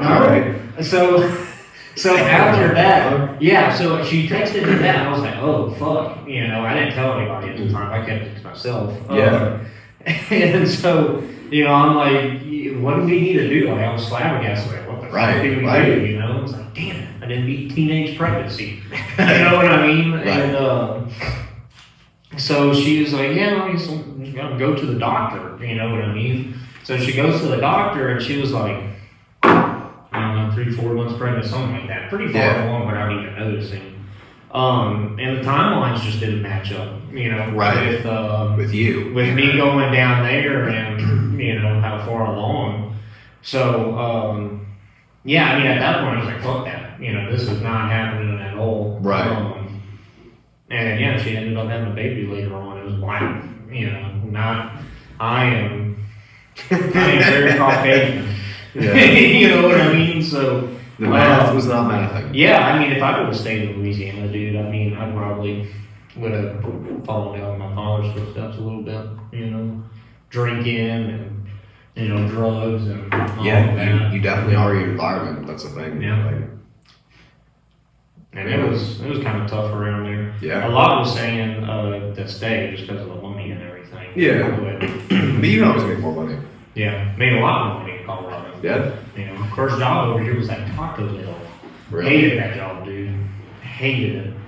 I ended up quitting from it like 3 months later because I got the two managers who were there. They were former Marines, and one was kicked out for drugs. Oh, nice. And another one was kicked out for fighting. Like her husband was like she beat the heck out of her husband or something. And they would just always pick on me, dog. You know, like not in like a bitch way, but like I don't know, like those just like side jabs. And I remember the one breaking point, dude. I pulled into work and my car radio had the wrong time set on it. You know what I mean? So I thought I had like 10 minutes of free time. You know what I mean? Before I had to clock in. So I was like, I'm gonna smoke me a cigarette. And it was at that point I was smoking cigarettes. And I went over to the dumpster area and that manager's right there. And like another one of her pets was there. And at that point she looked at her clock. She's like, you wanna start smoking a cigarette 2 minutes before? You know what I mean? And my shift was started right before the rush. You know what I mean? So she was like, you know what, F this. And like, kind of like, didn't grab me by the ear, you know what I mean? But was like, hey, let's go. Come on, let's go. And whenever we got in there, she let old girl off, let another dude off, and then she took a 30-minute break. So I was like the only dude back there for like the night, like the dinner rush. You know what I mean? And at that point, I was like, I don't get paid enough for this. Right. I was always working night shifts. I was still going to high school at the time. And I wasn't getting shit done at school. I was sleeping. Right. And I remember it was a 10-minute break. You get a 10-minute break every 4 hours. So I was like, I'm gonna go take my 10-minute smoke break. And you're like, okay. And I clocked out. And then I wrote on a note, this bitch did it. You know, this is why. You know what I mean? I made sure to call him out. She was your 13th reason, huh? And I was petty as fuck when I came in 2 weeks later to go get my last check. Sounds like it. For sure. Bro. Alright. Shift gears. Yeah. Basketball. Oh shit. What about it? It's pretty interesting moves this offseason. Yeah, for sure. That I mean the biggest one would be the Timberwolves and Knicks trade. I mean that was interesting. That happened at night, I think it did. Mm-hmm. Yeah. So for me, I learned about it at 11:30, and I'm like in the middle of my working, you know, right, like workflow, yeah. So fuck, you know, now I got to read into this and think about how this is going to affect them and you know, all of that. Yeah. I'm a Nuggets fan, so I mean, they didn't really have the best off season. The only highlight would be getting Brody, I guess. But not a lot of people consider that a highlight, you know. I mean, he still plays in a certain way. Like, he's just super athletic, bro. Yeah, and you just kind of know how to utilize that, you know.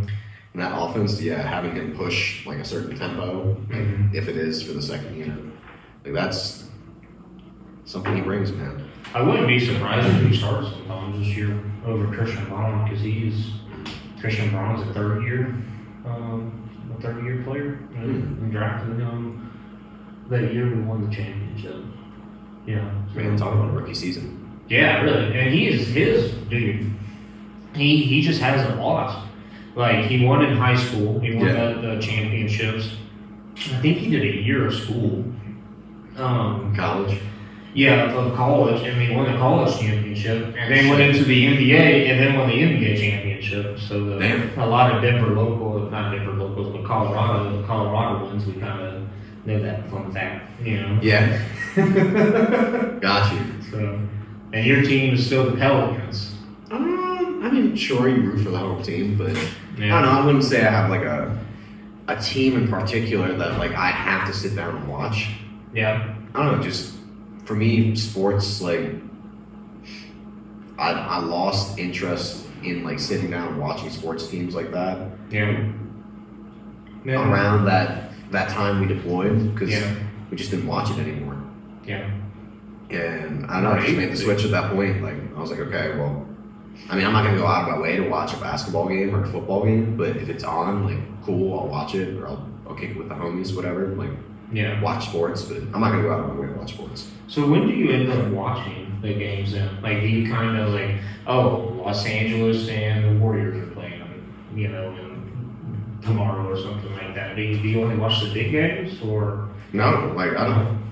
You just don't watch it at all? I just don't watch it at all. Like if I was staying in a hotel, right, instead of staying here where we're at, and a game comes on, like, I'm bored and there's nothing else to do. Like, sure, I'll turn it on. But being at the house and shit like that, like, no, I'm not gonna. So you just kind of keep up with the like whatever. just who wins and loses, and okay.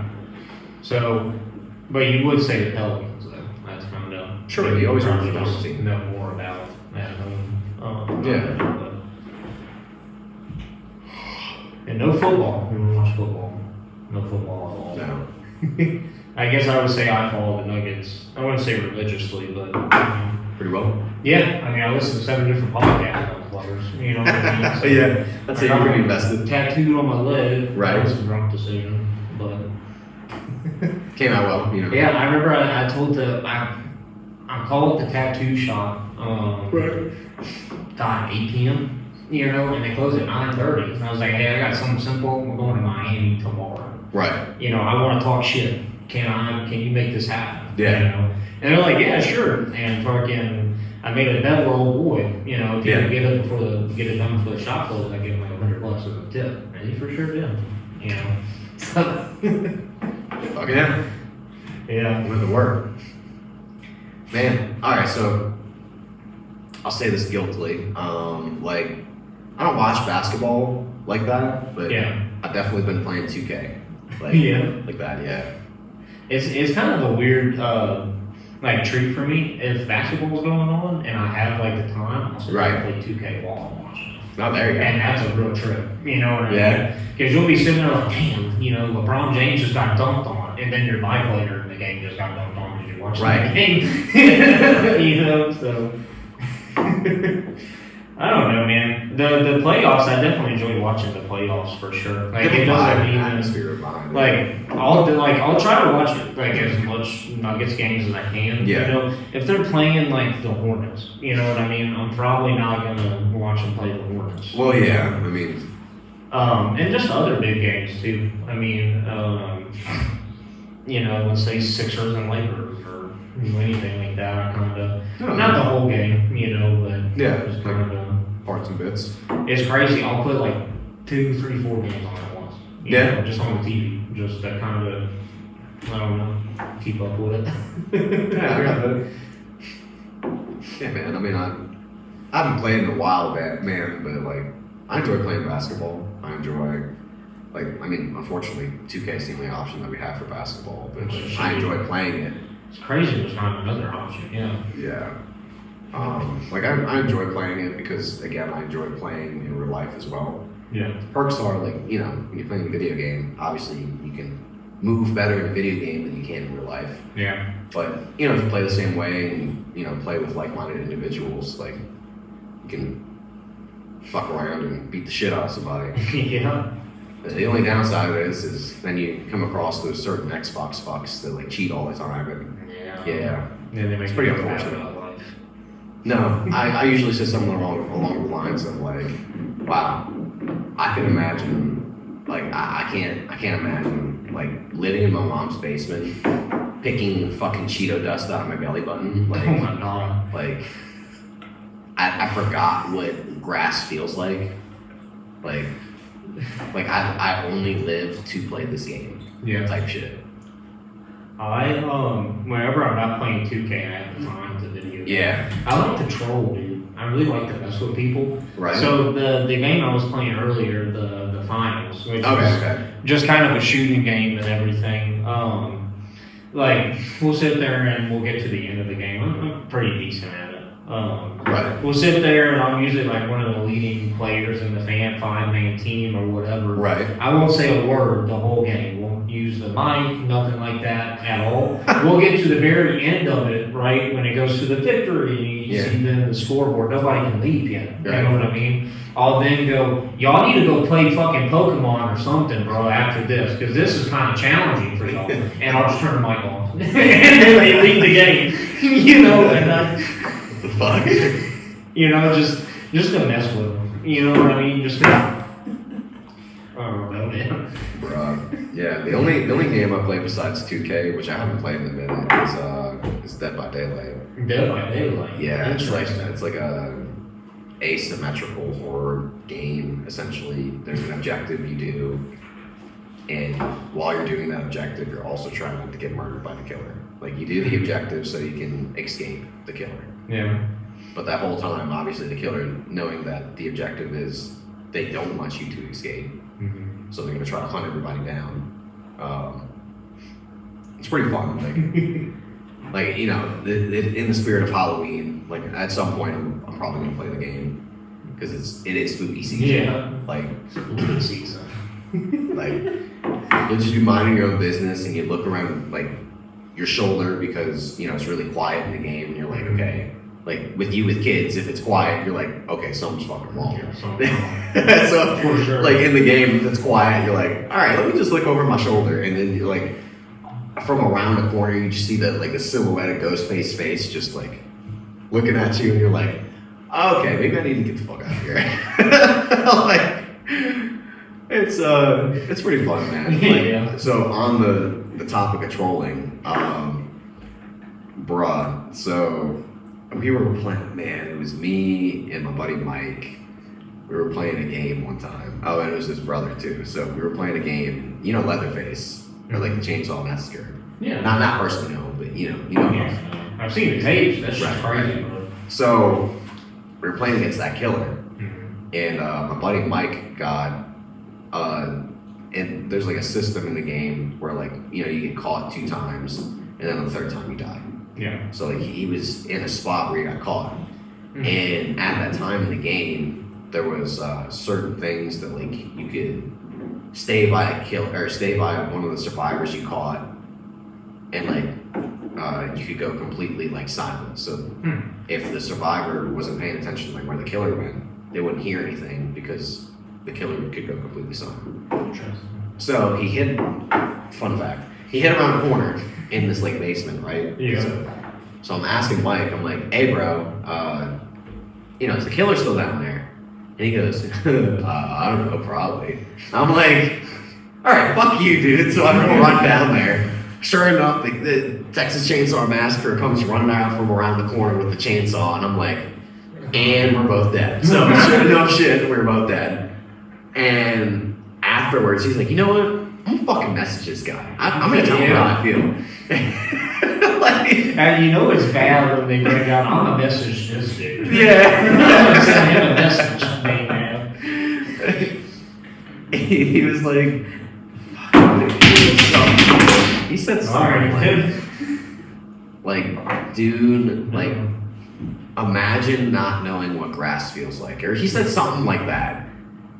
And like the guy sent him back a trolley message talking about, well, I'm a bubble boy, so I'll never know. Or like something along the lines of that. So of course it pissed him off that he didn't get the response he wanted. So they went back and forth for a while. But I mean, like, is that what you mean by trolliness? Like, do you want a response like that? Oh, for sure. Dude, so before I got my gaming PC, right? Yeah. Whenever my little brother Gavin would come stay at the house, right? He would have his console, and I'd be like, hey, buddy, I just want to chill out. You know, you want to play a few rounds or something, right? Yeah. So I play on his account, right? He'd get all sorts of messages. He got banned from the game because, like, literally, like, he got enough, like, reports because I was just piss people off. Right. You know what I mean? Like in the game, you can do flashbangs. You know what I mean? That fucking pisses people off. You know what I mean? I've done that to somebody like when they're not expecting it, and you just hear over them like, "My eyes!" You know, and you're just like, "Damn, he's playing on a TV for sure." Damn, son. Man, I remember there was this one meme video, and like I could relate to it, and it was one of the last times I really played Call of Duty. Right. Like this dude threw a flashbang into the room, and like all he saw was the screen go white, and then it just said like "killed by," and then it said the guy's name, and he went, "Oh my fucking god!" He's like, "How come every time I throw a flashbang, Jehovah's Witness, it's like throwing a napkin into a dude's fucking eyes, right? But when I get flashbang, it's like a fucking blanket gets thrown over my fucking head, and I get fucked." And I'm like, "Oh my god!" It's really nerdy, dude. But I know exactly who that. That's a video gamer, Jehovah's Witness. He was. I had no idea. It's so nerdy, dude. When I was younger, I was a big nerd. Yeah. Video games, preteen, and all of that. Okay. He was in a gaming crew, you know what I mean? Okay. But yeah, he got pretty famous off of that clip because he was just fucking pissed off at it. He's like Spawn. Spawn to die. Spawn die. I was like, oh my god. He was fucking pissed, man. So that's the type of rage you were getting. Yeah, for sure. Oh, I don't know god. what that counts to be made. You know what I mean? Oh man, like it's so easy to do too.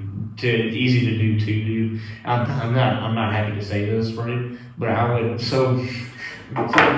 when T was living in my house, right? I would play a game with him called World of Warships, right? Okay. So you're pretty much there's a couple different classes of warships. You got how many other warships on your team against the other people's warships, right? Cool. He would take it very serious, right? And if he took it very serious, I would take it very serious. So whenever we'd fire the guns, we'd go, "Fire!" You know? Oh, God. And whenever you got hit with shit, and your ship was starting getting on fire, "I'm on fucking fire!" You know, that's what we would say. We'd yell, you know, across the bedrooms. Oh, and man. I would fucking hit his ass so many times, and he wouldn't know it was me. And he would be like, "What the fuck? Where's this coming from?" Yeah, what? I'm not even detecting, because you know they can detect you and stuff. What the fuck? There's hackers. You know what I mean? And then dude, it'd be diabolical. It'd be so funny, right? Right? Because sometimes he really just wouldn't get it, right? And I'd go, "Fire!" And then you hear from his room, "I'm on fucking fire!" I can hear him saying this, dude. And then when he dies, every time he dies, fuck. Yeah, I can hear it. I can hear it. Dude, yeah, man. Dude, gaming, yeah. There have been times in my life, man. Well, I mean, I feel like I came up in the gaming world at an interesting time. Yeah. Like, Call of Duty Modern Warfare came out. Mm-hmm. The Xbox 360 lobbies were absolutely fucking insane. Like, racist. Yeah. They were fucking insane, dude. Like, I feel like if you could make it through that time, you could have made it through any time. Look at us now. Yeah. Some of these people need to play MW2. Yeah. Fuck. They call it a fat fuck. You're like, you fat fuck playing this game. Your character's slow in game 2. Right. Fucker. It's like, man, fuck you, kid. Like, I just wanted to chill after it. I remember in my childhood, dude, I shouldn't have been playing video games like that. My parents shouldn't have let me. Yeah. I made friends with these kids down, and I was a kid at the time too. So with kids over in California, and they were Muslims. You know what I mean? I didn't know what the fuck that was. I just knew Muslims bombed the tower, and they did this, and that. You know, my cousin's over fighting them or whatever. You know. Yeah. Dude, I remember one time I was like, "So is your mom a terrorist?" You know what I mean? You know, like, and they'd be like, "No." You know what I mean? But I was like, you know, and I'm probably like 8 or 9, bro. Right. And I'm like, but kill all the infidels, right? You know? They just not put them in a lose-lose. Yo. I was like, so, like, should I die then? You know? They're like, no, we like playing with you. I was like, well, that doesn't make sense, you know? But like, so when you don't like playing with me anymore, I should die. You know? Plot twist, they go, well, yeah, you fucking piece of shit. Like, I'm glad you understand. Like, and put it up. and you're like, oh, I'll just go fuck myself. Oh, You're right.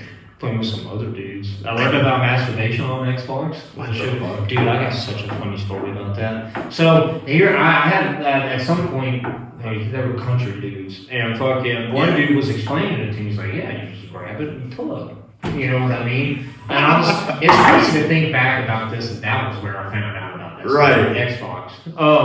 And he was like, "Yeah, dude, you just get far along, and it feels like an angel kisses your dick." You know what I mean? I was like, really interested about this. This is interesting. You know, I'm like 8, bro. You're like 8, 9 kisses. You know? Right. And so I'm like, he's like, "Do you need lotion, bro?"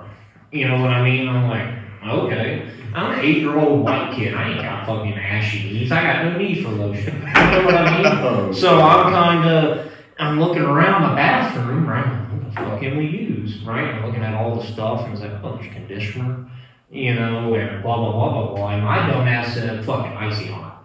Like the cream, bro. And so I literally yeah. My God. That was horrible. My grandma was terrified. Can you imagine that being like 60-something years old and you literally trying to fucking rinse icy hot off your grandchild's fucking little schnitzel? You know what I mean? And then when she asked you about it, what the fuck were you doing? I was like, I wanted an angel to kiss my, grandma. She was, what? No, you didn't, dude. Dude, I was a fucked up kid. Oh my God. It was bad. Did you really tell her? Because I wanted to. Yes, dude. I was a very literal child. I'm surprised you didn't get immediately fucking put into a mental house. Dude, that is fucking. I remember another time, dude. I was like 10, 9, you know, playing with friends, got too rowdy, and they said like some phrases, you know, and I came down the stairs, you know, coming into the living room. I live with my grandparents, so came into the living room. I was like, I'm hung like a horse, you know, and just I mean, just all sorts of stupid stuff. You know? Oh man. Oh man! Every time you got on that game, your grandparents were probably like, "What the fuck?" I was giving a street education on it. Yeah, bro. You definitely were. Shit. Playing fucking Minecraft. Like all things. Shit. And here we are now, man. Here we are. Not playing Minecraft. Not playing Minecraft. But learning more each and every day. Staying in the fucking mansion in Estes, Portland. Yeah, man. At least for a weekend. Yeah, it's been a nice fucking stay, dude. It definitely has been. Sucks it's only 3 days, but I mean. Yeah. Talk about you almost missing your flight that morning, dude. Oh my God, bro. So I literally prayed. Like I remember, like I put my head up against the wall and I was like, please don't make me have a boring weekend, dog. You know. Yeah. You know what would I be doing here? Yeah, you. I'd be sitting right there, bro, the whole time. Yeah. You know. Man, so for those that don't know, man, so I essentially got like 1 hour sleep that night. You know, just couldn't go to sleep, and I get dropped off at the airport at man, it was before 4 o'clock. I'm gonna put this on charger real quick. Yeah, I got you. So I got dropped off at the airport before 4 o'clock in the morning. And I got dropped off at the old airport, not the new airport. So I was like, oh my fucking God, bro. Like, I'm blaming it on me being tired as fuck, right? So it took like another 35 minutes to make it to the actual airport. And then I was like, okay. I remember texting you. I'm like, dude, I got like fucking literally 15 minutes to make it to my gate. So the TSA line actually wasn't that bad for a change. So kudos to TSA for picking it up. But man, I remember texting you. I'm like, dude, I got like literally 5 minutes to make it to my gate. Right. I guarantee like anybody that heard those wheels getting fucking flung on that bag running behind me. So I was hauling ass to that gate, and I saw him shut the door right in front of me. I'm like, fuck, bro. Like, such a big head move. It is. Just right in front of me. Like, literally, the plane was still there. The plane didn't even leave yet. Yeah. I was like, hey, are y'all cool with opening the door? Like, well, you know, sir, because of how, you know, this air company works. Go fuck yourself. Right. Yeah. Basically, they only get paid from when the door closes to when the door opens at the destination. I was like, that doesn't make any sense to me, but can you just get me on the flight? And she's like, oh yeah, absolutely, don't worry about it. And it was funny because that was the flight I was originally looking at when I was picking flights. Right. The only thing I didn't like about it is it just had a stop in Houston. Yeah. I just wanted a straight flight. So that's what you ended up with. That's what I ended up with. But I remember that being a very stressful morning for me, I guess. Yeah. I remember that happening. Because I was kind of like, I wasn't really like worried too much about like, not to say being bored over here. It was just like, they do pay money for that ticket. Right. Woke his ass up in the morning to go over there, and now it's not happening. You know what I mean? Yeah. And it was kind of weird how it happened. Like, I remember it was like 4 a.m. over here. Yeah. And we were getting ready to go clean the cow, and then you sent me the message. And I was like, oh, fuck. You know, should we even go clean the cow this early, you know, or whatever? And I was like, screw it. We're just going to go do it early. And right. Hopefully he gets, you know, before we started cleaning, you sent me the text about all of that. And I mean, it was a roller coaster. Dude, that was definitely a fucking crazy turn of events, man. Yeah. Like, ended up with a 2-hour morning nap for me, though. Just, you know, because it didn't make sense to go down to Denver early. You know? And I got all my sleep in last night, man. Shit. I think I went to, it was and tonight, too. 7:33, man. What time was it now? Oh, it's 9:48. Oh, damn, all right. Well, yeah, we'll find a good stopping point. I think we started recording at like 7 something. Yeah. We'll definitely find a good stopping point because I know this gimbal's about to die. Yeah, bro. Man, I got all my fucking sleep in last night, dude. It was like 7:33. I called my girlfriend. I was talking to her, and she was like, "Yeah, you are way too fucking tired. You just need to go to sleep." My sleep wasn't like that, man. So, in the room we're staying in, it's technically the movie theater room, and so we have a bunk bed situation up there. Right. So I was like, screw it, I'm just gonna sleep on the top of it. Somebody was sleeping on the bottom already, and then there's like my wife was on the couch with the girls. The couches are really comfortable. Yeah, they are. All right, I can't sit any longer. Fuck, dude. My oldest daughter Willow, she went to sleep and then woke up when everybody was asleep still. Yeah. And so she's just going around having fun. You know, just messing with everybody. You know, messing with Gracie and throwing clothes around, throwing bricks off the wall, like the little blocks. You know, eventually she comes over to my setup. You know, and I'm on the second bunk and I got my charger flung out, and it was like my phone, the vape, glasses, and the baby bottle. I don't know why the baby bottle was up there, but she got all four in one swoop. Yeah. You know, just at like 3 a.m. in the night. Right. And you're like, what the fuck, man? And there's nothing you can do. No bassinet, you know. So. Right. Fuck, dude. Yeah, man. It was let's hope you get better sleep tonight, then. Yeah, probably. Hopefully. I don't know what we're gonna do to change the situation, but I don't know, man. You gotta keep them up just long enough so where like they'll sleep really hard throughout the night. And drug them. Right, there you go. I'm joking. Just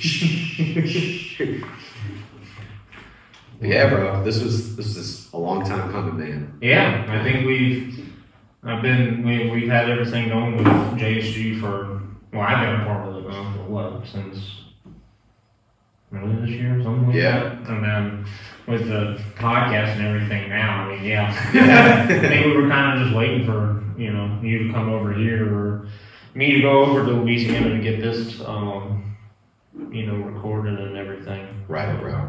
Really excited to see where it goes. You know what I mean? Yeah, the sky's the limit, man. Yeah. Yeah, man. Just literally, holistically, you know. Yeah, like there's certain events that are going to happen within the next year, like especially me officially getting out the military and the perks of being out the military, having the DD-214 or what they call it here is, or I say here, but in the Guard was like an NGB-22. It's literally saying like a DD-214, hey, thank you for your service, this is what you did, like you're officially discharged. Like knowing that I'm going to be officially discharged is fucking so nice. Like it's such a nice thought knowing that like I'm done. It's nice already having everything set up through the VA as well. Yeah. Like and taking care of all that shit because now for the rest of my life I know I'm covered through that as well. And just kind of full circle with like all those things improving in my life, having more flexibility financially to make bigger investments. Like I know a bunch of y'all are asking for different colorways of the shit I already have, not even talking about shit that's getting, in the process of being made. Like I'll be able to do that and those individuals will be able to make those orders on different colorways. Like it's man. It's just less stress in general. I mean, think about it. I mean, it's pretty much 2 days a month you're being forced to be with individuals you really don't want to be with. Right, dude. Like shouldn't be around, really. Yeah, man. Yeah, I guess that's a different topic for a different day. But pertaining to JSG, I think the sky's the limit, man. I think we'll continue to do shit with the clothing. As far as personal training, the ultimate goal is, yes, there's a couple OGs that I will train in person just because of the relationship we built and, them coming from one spot of training with me to now we're at a different spot together. We'll always have that relationship, but the overall goal is to be an online fitness trainer. The reason being is I can reach more of an audience. I can train more people because I'm dictating the time, but time works differently when you're doing things online.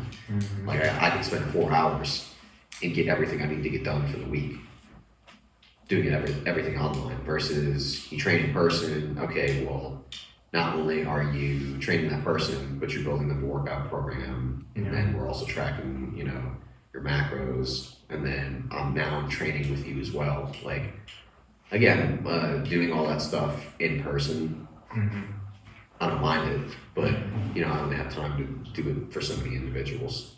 Versus online, I take out me physically being there, but I can still give you the same quality service. And then I'm not tied to Louisiana, which the goal is to not live in Louisiana. Fuck Louisiana. Like that, at least. Don't get me wrong, same people that are watching this are probably the same people that watched any of my content before, but I have talked about building a gym in Louisiana or being a part of a gym in Louisiana, like at the very least. So to have that sort of impact is something I want to do. But outside of like family and that business that I want to make, also want to make a coffee shop as well. But outside. Remember you bringing that up on appointment? Yes. But outside of that, like I wouldn't see anything in Louisiana really for me. Like I don't know. It's just never felt like that for me. Never felt like home per se. But living out in California and living out in Hawaii, man, Hawaii especially, that felt like home. But like you said, it's just so fucking expensive to live out there. Definitely is, man. Yeah, for sure. But again, long time coming. Thanks for having me on. I appreciate it. Bring it in. Looking tired. I see. Yeah.